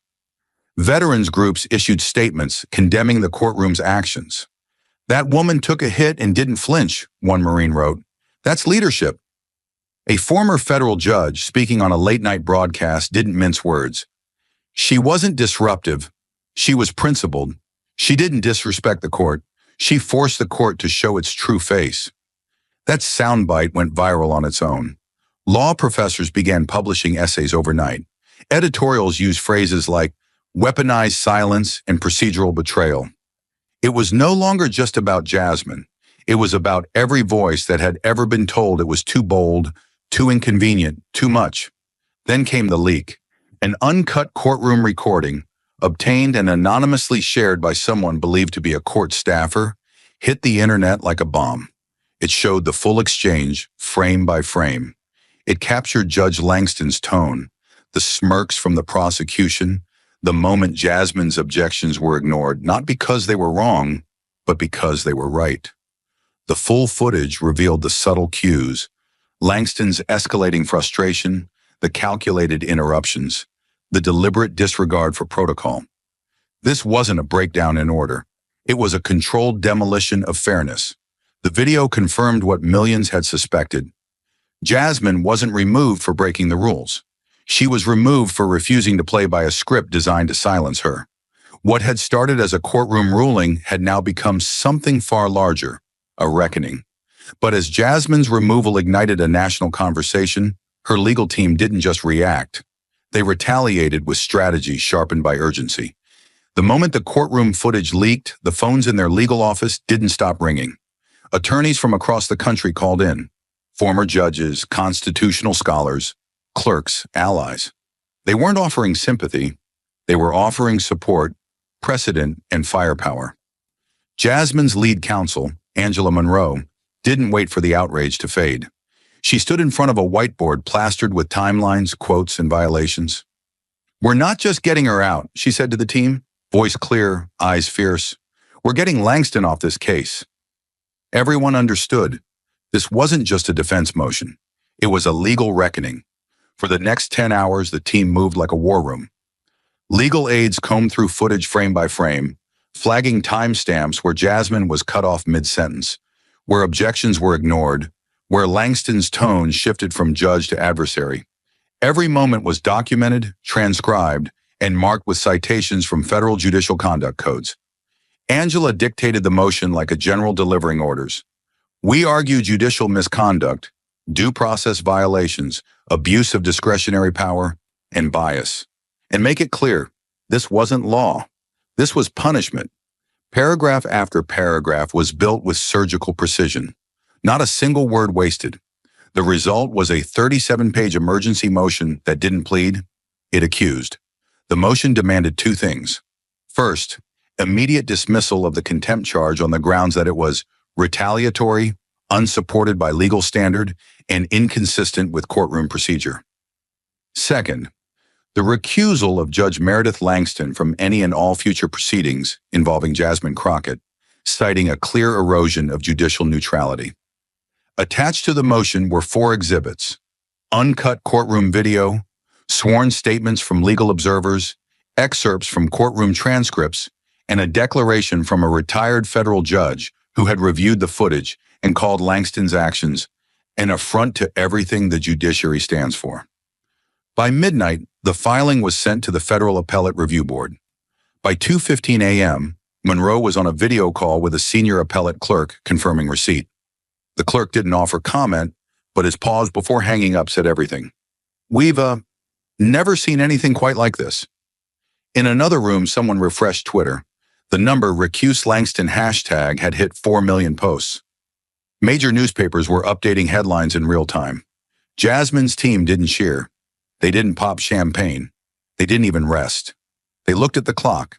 They looked at each other. And Monroe said what everyone was thinking. Now it's the system that has to answer. And for the first time since Jasmine was let out in silence, the law wasn't just on the offensive. It was under pressure. And while Jasmine's legal motion shook the foundation, the response from the system came faster than anyone expected. Just 48 hours after the emergency filing hit the federal docket, the Judicial Conduct Oversight Commission, a body rarely seen in the public eye, announced an emergency closed-door hearing. No press, no leaks. Just a single, stark statement. The matter of judicial conduct involving the Honorable Meredith Langston will be reviewed immediately. That alone sent a tremor through the legal community. This wasn't just about Jasmine anymore. This was about a federal judge, a pillar of the old guard, being called to account by the very system she thought she could manipulate. Behind those closed doors, 3 senior judges, 2 ethics officers, and 1 Department of Justice liaison gathered around a heavy oak table stacked with evidence. Raw footage, annotated transcripts, expert statements, and a mountain of legal precedent. They didn't debate feelings. They dissected facts. Every second of courtroom video was scrutinized. Langston's interruptions, her refusal to acknowledge objections, her sudden elevation of tone from neutral to adversarial, her final declaration of contempt, timed not to disorder, but to disagreement. The commission reviewed side-by-side comparisons of Jasmine's testimony with accepted courtroom protocol, and as they did, a single conclusion became impossible to avoid. Langston hadn't lost control. She had used control as a weapon. It was not an error. It was intent, calculated, surgical, and absolutely indefensible under the ethical standards of her office. One commissioner was heard stating behind closed doors, "What we're looking at here isn't a procedural misstep. It's judicial theater." She crossed the line, and she knew it. The ruling came swiftly. A formal statement was released just after dawn the next morning. It was only 3 pages long, but every line hit like a gavel. This commission finds that Judge Meredith Langston demonstrated a clear and deliberate abandonment of judicial neutrality, exercised punitive authority without legal grounding, and acted in a manner unbecoming of the bench. The final paragraph delivered the blow. Langston was to be immediately removed from any active proceedings involving Congresswoman Jasmine Crockett, and her actions referred to the Chief Circuit for further disciplinary review. It was unprecedented, historic, and absolutely justified. For the first time since Jasmine was silenced, the scales had shifted, and this time, they tipped in her favor. And so, with Judge Langston formally removed and the contempt charge vacated, the paperwork was processed faster than anyone expected, almost as if the system itself was trying to make up for lost time. But there was no celebration, no camera-ready moment of triumph. Jasmine Crockett was released from the federal holding facility just before sunrise, the kind of hour when cities are still half asleep and everything feels colder than it should. She didn't walk out flanked by a parade of lawyers or swarmed by a cheering crowd. She walked out with dignity, alone at first, one step at a time, as if every footfall was part of a ritual, not of freedom, but of continuation. Her hands were free, but they didn't swing. They stayed by her sides, steady. Her face carried no smile, no anger, no exhaustion, just that same expression that had unsettled Langston from the witness chair. Quiet defiance. Angela Monroe, her lead attorney, waited outside holding the final ruling in one hand and Jasmine's coat in the other. She said only 4 words. "You're officially cleared, Congresswoman." Jasmine took the coat, glanced down at the papers, then looked back up at the sky. Still gray, still heavy, like the world wasn't ready for daylight. "Cleared on paper," she said quietly, "but the stain they tried to leave, that doesn't go away so easily." Angela didn't argue, because she knew Jasmine wasn't talking about her name. She was talking about the message that had been sent to millions of people watching, that even in 2025, a woman who speaks truth in power's face can still be dragged from a courtroom, not for breaking a law, but for breaking a pattern. A line of reporters had gathered near the barricades, muffled by early morning fog and guarded by agents who clearly didn't want another spectacle. Microphones were raised, questions fired. "Do you feel vindicated? Will you sue Judge Langston? What happens next?" Jasmine paused at the top of the courthouse steps. She looked at them, not with contempt, not with gratitude, but with calculation. She gave no answer. She didn't need to. Her silence said what words couldn't. This isn't over. Not even close. Her team moved around her like a quiet force field. Security whispered codes. Aides checked phones. The car door opened. Jasmine climbed in, not as someone rescued, but as someone reloaded.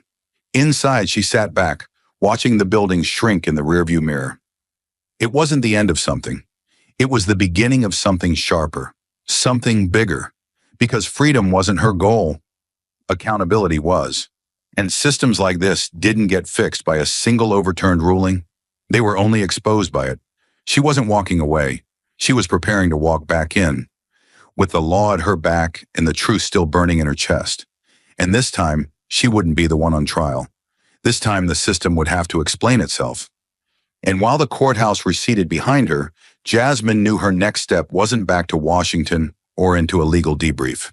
It was here. Back to the people, back to the reason she'd stood tall in that courtroom to begin with. 3 days after her release, she stood behind a splintered wooden podium in the basement of a neighborhood library on the south side of the city. No stage lights, no velvet backdrop, just linoleum floors, aging ceiling tiles, and folding chairs filled with teachers, union leaders, veterans, churchgoers, teenagers with notepads, mothers with strollers, no PR firms, no makeup artists, just Jasmine, still wearing the weight of what she had survived and refusing to let it turn into silence. The room was packed, though the only cameras present were held by hands, not mounted on tripods. People came not for spectacle, but for clarity, for truth, for her. She approached the mic slowly, deliberately, as if every step forward was a reminder that she wasn't supposed to be here. She was supposed to be subdued, discredited, forgotten, but instead she was louder than ever, even in quiet. Jasmine placed her notes gently on the podium, though she wouldn't read from them. She looked up, eyes steady, voice low, but full. "I want to thank you," she began, "for not just watching, but for seeing. Because what happened to me wasn't a misunderstanding. It wasn't a courtroom error. It was a message." Her gaze swept the room, from the teenagers in the back row to the retired educators in the front. It was a message that people like me, people who speak too directly, stand too firmly, refuse to shrink, don't belong in rooms of power unless we learn how to whisper. A murmur rippled through the crowd. Not of surprise, but of recognition. Jasmine continued, her voice tightening, gaining strength with every breath. I wasn't arrested for breaking the law. I was arrested for not breaking myself to fit into a system designed to protect the powerful from uncomfortable truths. I was warned. I was silenced. I was removed. Not because I disrupted the courtroom, but because I didn't bow to it. The room was silent, but it wasn't still. People were leaning in, gripping the edges of their chairs, blinking faster than usual. Some recorded. Some just held onto every word. Let me be clear, Jasmine said, her hands now resting firmly on the edges of the podium. This wasn't just about me. It never was. This was about every voice that's ever been told they were too loud, too angry, too difficult. Every woman who's been told to watch her tone. Every Black person who's been told to lower their eyes. Every working-class American who's been told to leave justice to the professionals. Her voice rose, not in volume, but in precision. Like every sentence was a strike of the gavel she had never been allowed to hold. They thought they could use the law to scare me. What they did instead was show the world just how fragile the system becomes when someone refuses to be afraid. At the back of the room, someone stood, then another. The applause didn't come in waves, it cracked like thunder, sudden, uncontainable. Jasmine held up her hand, not to stop them, but to steady them. We don't clap because this is over, she said. We clap because we see it now. And once we see it, we don't get to unsee it. The clip of that line, just 9 seconds long, was uploaded within minutes. By midnight, it had been viewed 11 million times. Within 24 hours, law school professors across the country were referencing it in their lectures. Civil rights attorneys quoted her on cable news. Young organizers printed it onto posters. But it wasn't just viral, it was visceral. Something had shifted. Legal circles began buzzing not just with opinion, but with action. A coalition of former judges and legal scholars issued a public letter titled Truth on Trial, a Call for Judicial Reform, demanding the creation of an independent oversight body for federal judges. One section of the letter was particularly blunt. When a courtroom becomes a stage for silencing dissent, it ceases to be a temple of justice and becomes a fortress of fear. Harvard Law, Yale, Howard, and Stanford each held emergency panels discussing Jasmine's case. Not as a scandal, but as a precedent. A law professor at Columbia called it the Brown v. Board of Judicial Accountability. Proposed legislation surfaced within the week. It didn't come from Jasmine's office. It came from senators who had once distanced themselves from her.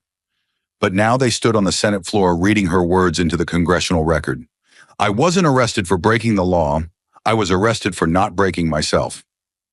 That sentence, written into law books, quoted in journals, painted onto murals, became more than a rallying cry. It became a mirror. Judges across the country were asked by legal associations to review their own courtroom conduct policies.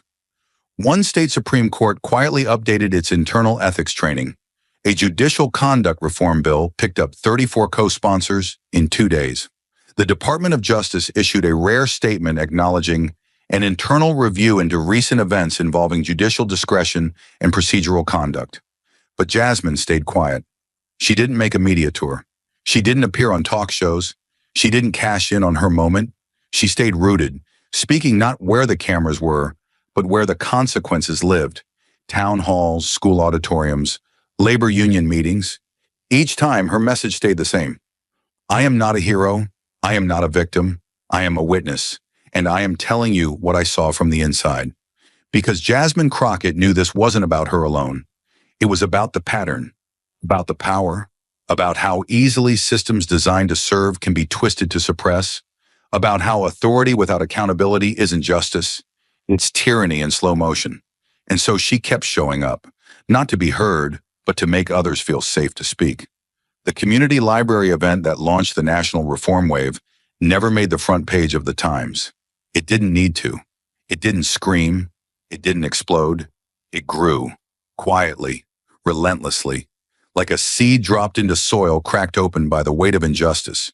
And what sprouted wasn't just reform, it was resistance.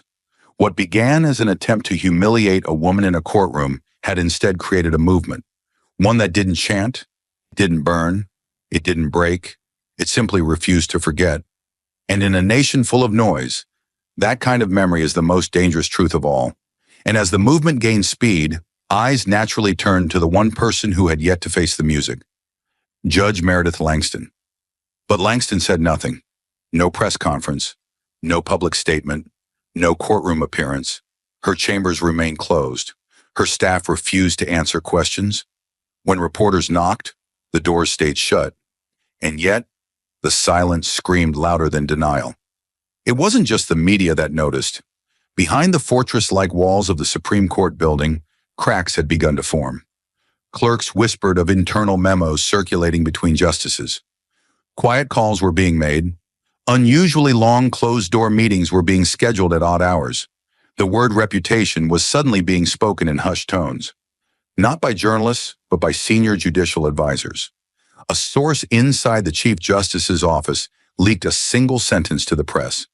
What's happening around Langston isn't just controversial, it's becoming unmanageable. The institution that once seemed untouchable was now visibly uncertain. Not because Jasmine had threatened it, but because she hadn't. Because she had never once called for Langston's resignation, never sued for damages, never demanded vengeance. She didn't tear down the system. She simply exposed what was already broken. And that, more than any slogan or soundbite, was what made her dangerous to those who had grown used to impunity wrapped in tradition. Reporters wanted blood. They wanted outrage. They wanted Jasmine to give them the quote that would finally tilt the power balance into full collapse. But she never gave it. Instead, she gave them this: I don't want to replace injustice with revenge. I want to replace it with accountability. And that only comes through dialogue, not demolition. It wasn't the answer they expected, but it was the answer the country needed, because people weren't just angry anymore. They were awake. In her next public appearance, this time at a university law school, Jasmine stood at a podium beneath a worn American flag and addressed a generation raised on hashtags and headlines. Justice, she said slowly, isn't a gavel. It's not a robe. It's not even a courtroom. It's a commitment, a daily decision to treat power as a responsibility, not a weapon.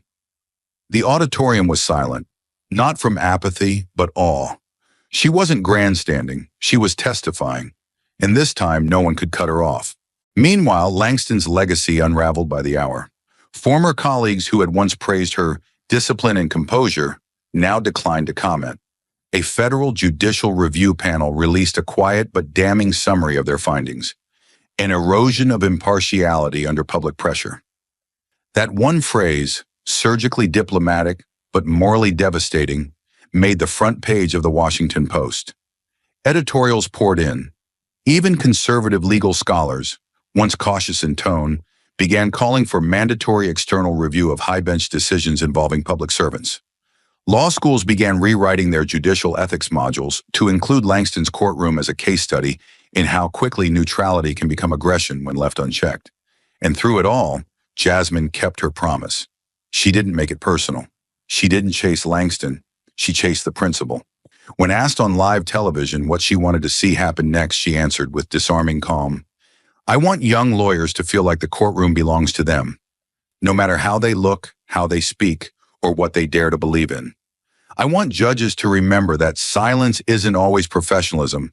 Sometimes it's complicity. That quote, clipped into a 15-second reel, played across networks and student forums for weeks. And then something remarkable happened. Not a ruling, not a firing, not a headline, a shift. Proposals that once died in committee were reintroduced.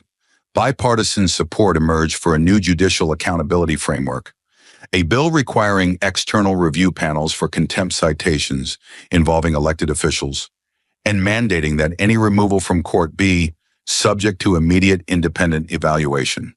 What once seemed radical now looked necessary. Senators stood on the Senate floor and cited her. Professors rewrote entire chapters of their textbooks and named the new section after her. Activists stopped yelling outside court buildings and started organizing inside them, using her words as curriculum, her story as blueprint. And through it all, Jasmine remained grounded. She didn't wear power like armor. She wore it like memory. At another speaking event, when a young black student stood up and asked how she didn't lose control when everything around her was designed to provoke it, Jasmine replied, "Because I wasn't alone. I walked into that courtroom carrying the weight of every woman who'd ever been told to lower her voice, every voter who felt unseen, every worker who was told their truth was inconvenient." Then she paused and added, "I didn't stand tall because I was unafraid. I stood tall because the alternative was to vanish, and I'm done disappearing." Judge Langston eventually requested a medical leave. It wasn't a resignation, and it wasn't public. But it was understood. She faded from the bench the same way she had avoided the spotlight. Silently. There was no apology, no acknowledgement, just absence. And somehow that felt fitting, because this story wasn't about her fall. It was about what her fall revealed. And Jasmine, she didn't slow down. She continued to speak, to listen, to push, not for punishment, but for repair, because her fight was never about tearing anything down. It was about rebuilding what had already collapsed under the weight of silence. In the end, there was no verdict read aloud, no gavel declaring victory, no dramatic confrontation. What there was instead was a wave, a subtle but powerful one, a wave of policy, reform, reconsideration, of judges looking inward, of citizens asking harder questions, of young people entering law not out of ambition, but out of purpose. The story didn't end in a courtroom. It ended in classrooms, committee rooms, street corners, court filings, midnight discussions between staffers writing the next bill. It ended where it began, not in noise, but in a voice refusing to go quiet. And maybe that's the real verdict. That truth doesn't need permission. That dignity isn't granted. That justice doesn't arrive with applause. It arrives when someone, somewhere, finally says, "This is enough." And Jasmine Crockett was that someone. She stood. She spoke. She endured. And in doing so, she didn't just challenge power. She reminded it that it answers to us. And while lawmakers debated reforms and headlines shifted to newer scandals, something far more lasting began to unfold. Not in courtrooms, but in hearts, in memory, in legacy. It started one evening, during a broadcast of a primetime interview show. The host had been doing a retrospective on the Jasmine Crockett case, tracing the legal, cultural, and political impact it had left in its wake. There were expected guests, policy analysts, law professors, social commentators. But then the screen cut to a quiet, grainy live feed from a modest living room somewhere in Birmingham, Alabama. Sitting in a worn armchair was Judge Elijah Rowe, 85 years old, eyes framed by thick glasses, his voice slower now but sharp with wisdom earned through time and trial. His skin was lined with decades of duty. His hands rested on a closed Bible and a yellowing copy of the Constitution. He spoke only once during the segment, but his words echoed across the country. "Jasmine Crockett," he said, "is not just a name. She's a sound we've waited too long to hear. She's the voice we dreamed about in the 1960s but didn't dare believe we'd live long enough to hear echoed back." He adjusted his glasses. "We didn't march just for access. We marched for representation, for dignity, for truth that didn't tremble. And when I saw her in that courtroom, standing firm, not flinching, not apologizing, I thought, Lord, we finally got one who remembered what we were fighting for." The clip went viral within hours. But it wasn't the usual viral. This wasn't driven by outrage or algorithm. It was reverence. Generations reposted it. Children played it for grandparents. Professors played it in lecture halls. Activists stitched it into tributes. Elijah Rowe, who had once been one of the first black judges appointed in the Deep South, was now witnessing the arc of history bend back toward what he'd once prayed was possible. And Jasmine Crockett became not just a name on reform bills. She became part of the story older voices had almost stopped telling, and the institutions noticed. Within 2 weeks, invitations began pouring into Jasmine's office. Not from cable shows or political fundraisers, but from law schools, from HBCUS, from Ivy Leagues, from night schools where first-generation students sat in plastic chairs after work. They didn't ask her to explain legal strategy. They asked her to speak to truth, to courage, to presence. They didn't want her as a cautionary tale. They wanted her as a living case study, proof that even when the system tries to erase your voice, you can turn silence into thunder. She stepped into those lecture halls not with flash, but with focus. She didn't come dressed like a political icon. She wore simple suits, carried no entourage, and stood behind old podiums like they were courtrooms reborn. Her story never changed, not even once. She didn't romanticize it. She didn't soften it. I didn't go in there looking for a fight, she said to one room full of law students. But when the fight found me, I knew I had to speak so clearly that even the gavel couldn't drown me out. She looked out over the sea of students, black, white, immigrant, first gen, wide-eyed, and said, "The law's written, but justice is performed. It's in how you show up, how you listen, how you hold power accountable when the rules protect people more than principles." And then, as if offering a warning disguised as advice, she added, "You'll be told to respect the room, and you should, unless the room forgets to respect you. Then you speak, and if they remove you for it, walk out like the room followed you." Each visit wasn't just a lecture, it was a spark. Professors revised ethics syllabi. Deans added her court footage to required viewing. Moot court teams studied her cross-examination and deconstructed how quiet, reasoned defiance had become more effective than 1,000 raised voices. One night, after a speaking event in Atlanta, Jasmine found herself walking alone through the law library. It was late. The halls were dim.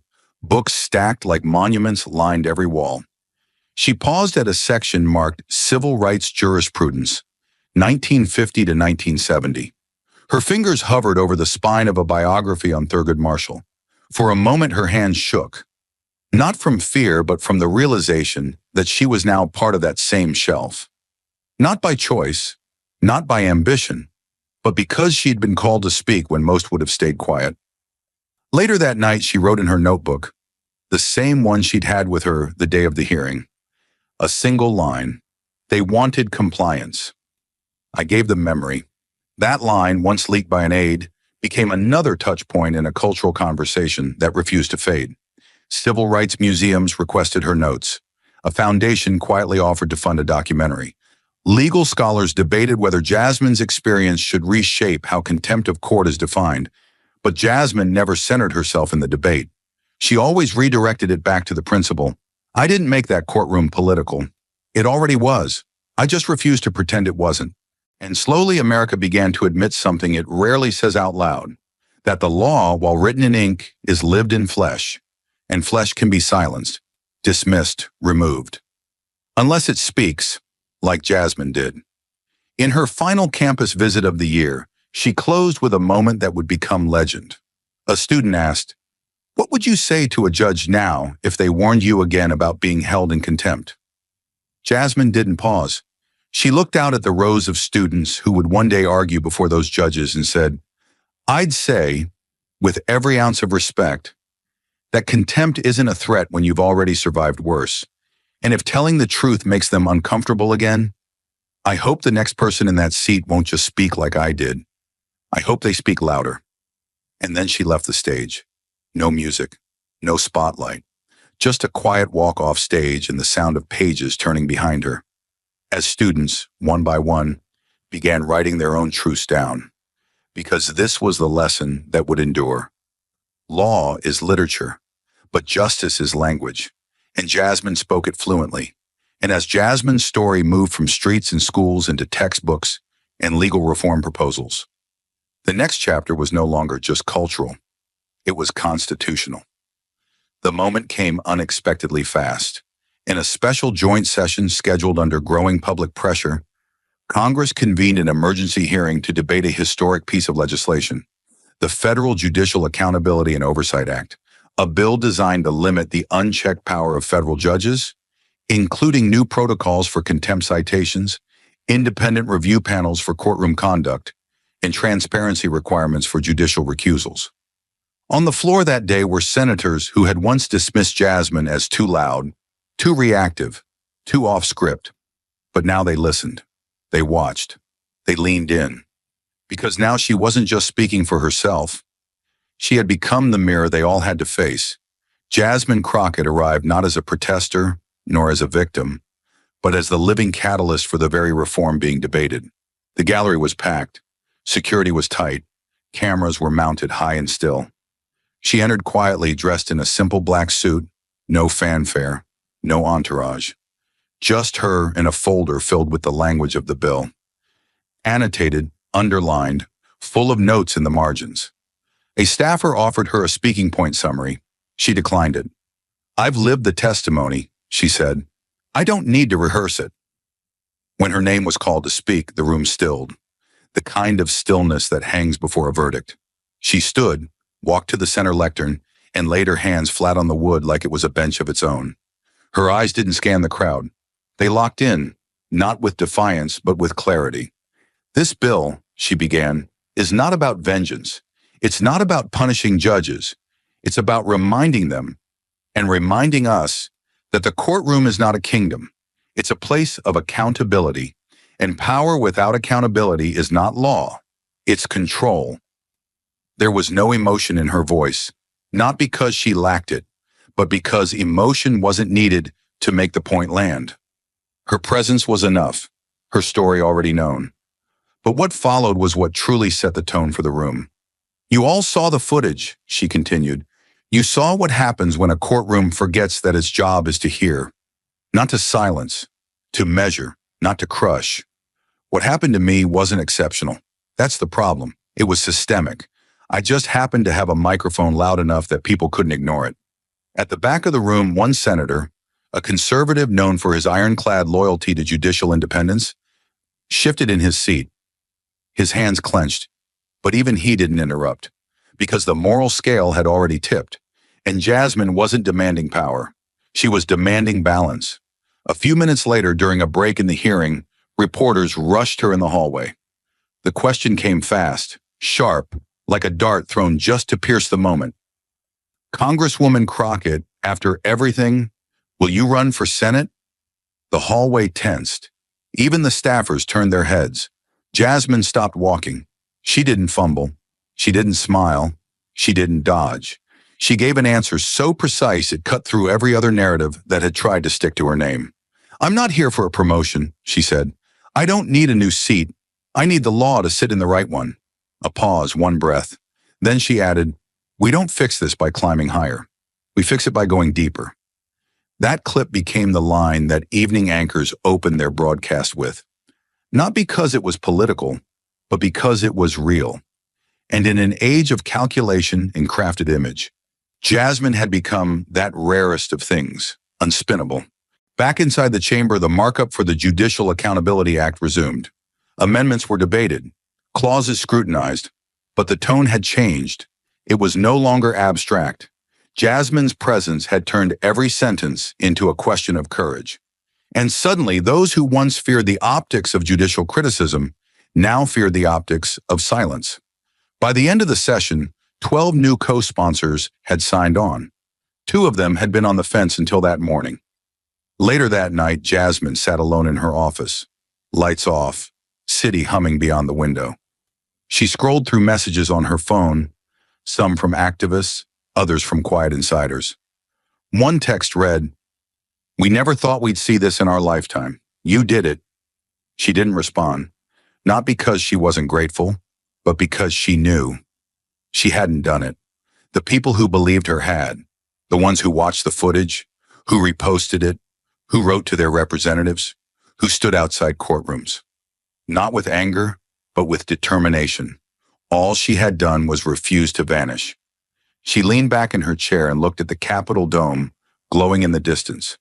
It looked smaller from where she sat, no longer unreachable, no longer untouchable, and for the first time since the hearing, she allowed herself to feel something close to peace.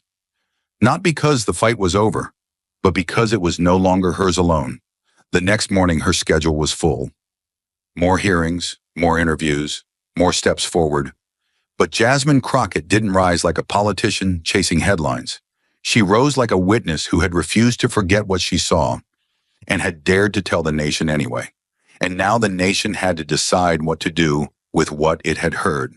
Not just a speech, Not just a vote, but a chance to prove that justice wasn't just written on paper. It was something we chose, every single day. And while Jasmine Crockett never called it a victory, the world around her began to move like one had been won. The courthouse had gone quiet. The hearings were over. The cameras moved on. But the silence didn't feel like retreat. It felt like something reloading. Across the country, in living rooms, classrooms, legal clinics, and student unions, the story of a woman who refused to fold under the weight of power continued to spread. Not as a scandal, but as a signal. She hadn't shattered the system. She'd revealed it. And that, more than anything, lit a fuse that no institution could smother. It didn't start with campaign ads or new political parties. It started with choices. Students applying to law school who had once second-guessed their place suddenly wrote personal statements that began with her name. Public defenders with overstuffed caseloads decided to stay in the fight. A new wave of community leaders emerged, sharper, younger, louder, and when asked what sparked their entry into politics, their answers came without hesitation. She showed us what standing looks like when silence is demanded. Jasmine never took credit. She never made it about herself. She told her story the same way in every room, as testimony, not performance. "I'm not here because I'm special," she said in one speech. "I'm here because I stood still when the room tried to move around me." Her calm resistance, the unwavering spine in the courtroom, the refusal to back down under pressure, became a template for a new generation not looking for power, but for presence. Law schools started building her case into ethics curriculums. Political science professors framed her hearing as a turning point in the evolution of judicial transparency. But the most powerful shifts didn't happen in academia. They happened on the ground. A high school senior in Mississippi declared her intent to run for office. At 17. A first-generation college student in Chicago created a workshop teaching courtroom rights to young voters. They weren't inspired by Jasmine's office. They were inspired by her posture. The way she stood, spoke, and refused to break when everything around her demanded she shrink. And when reporters asked if she'd run for Senate, Jasmine didn't even blink. "I don't need a bigger seat," she said. "I need the law to sit where it belongs." That quote wasn't just printed, it was worn. It showed up on t-shirts, banners, posters, taped inside high school lockers and courthouse windows alike. It wasn't a slogan. It was a correction, the kind people carry with them when the system forgets who it's meant to serve. Jasmine's final speech that year wasn't on national television. It wasn't in front of Congress. It was in a packed auditorium at a community college in Philadelphia. No podium, no teleprompter, just folding chairs and voices ready to listen. She stood on the floor with the crowd and spoke without notes. "They thought removing me from a courtroom would end the conversation," she said. "But the thing about truth is, it doesn't stay where you put it. It moves, it multiplies, it finds new voices." Then she looked around at the students in front of her, most of them young, many of them never imagining themselves part of the process. "I was just the spark," she said. "You're the flame." And that's how it ended. Not with a verdict, not with applause, but with 1,000 new steps, moving toward power, not with fear, but with memory. They weren't asking to be invited in. They were already walking through the door. Thank you for watching until this moment and for standing with us on this journey for justice. Your support means everything. Like, subscribe, and turn on notifications so you never miss what's next. And we'd love to hear your thoughts. Leave a comment below and let us know what moved you most in this story. Together, our voices make a difference.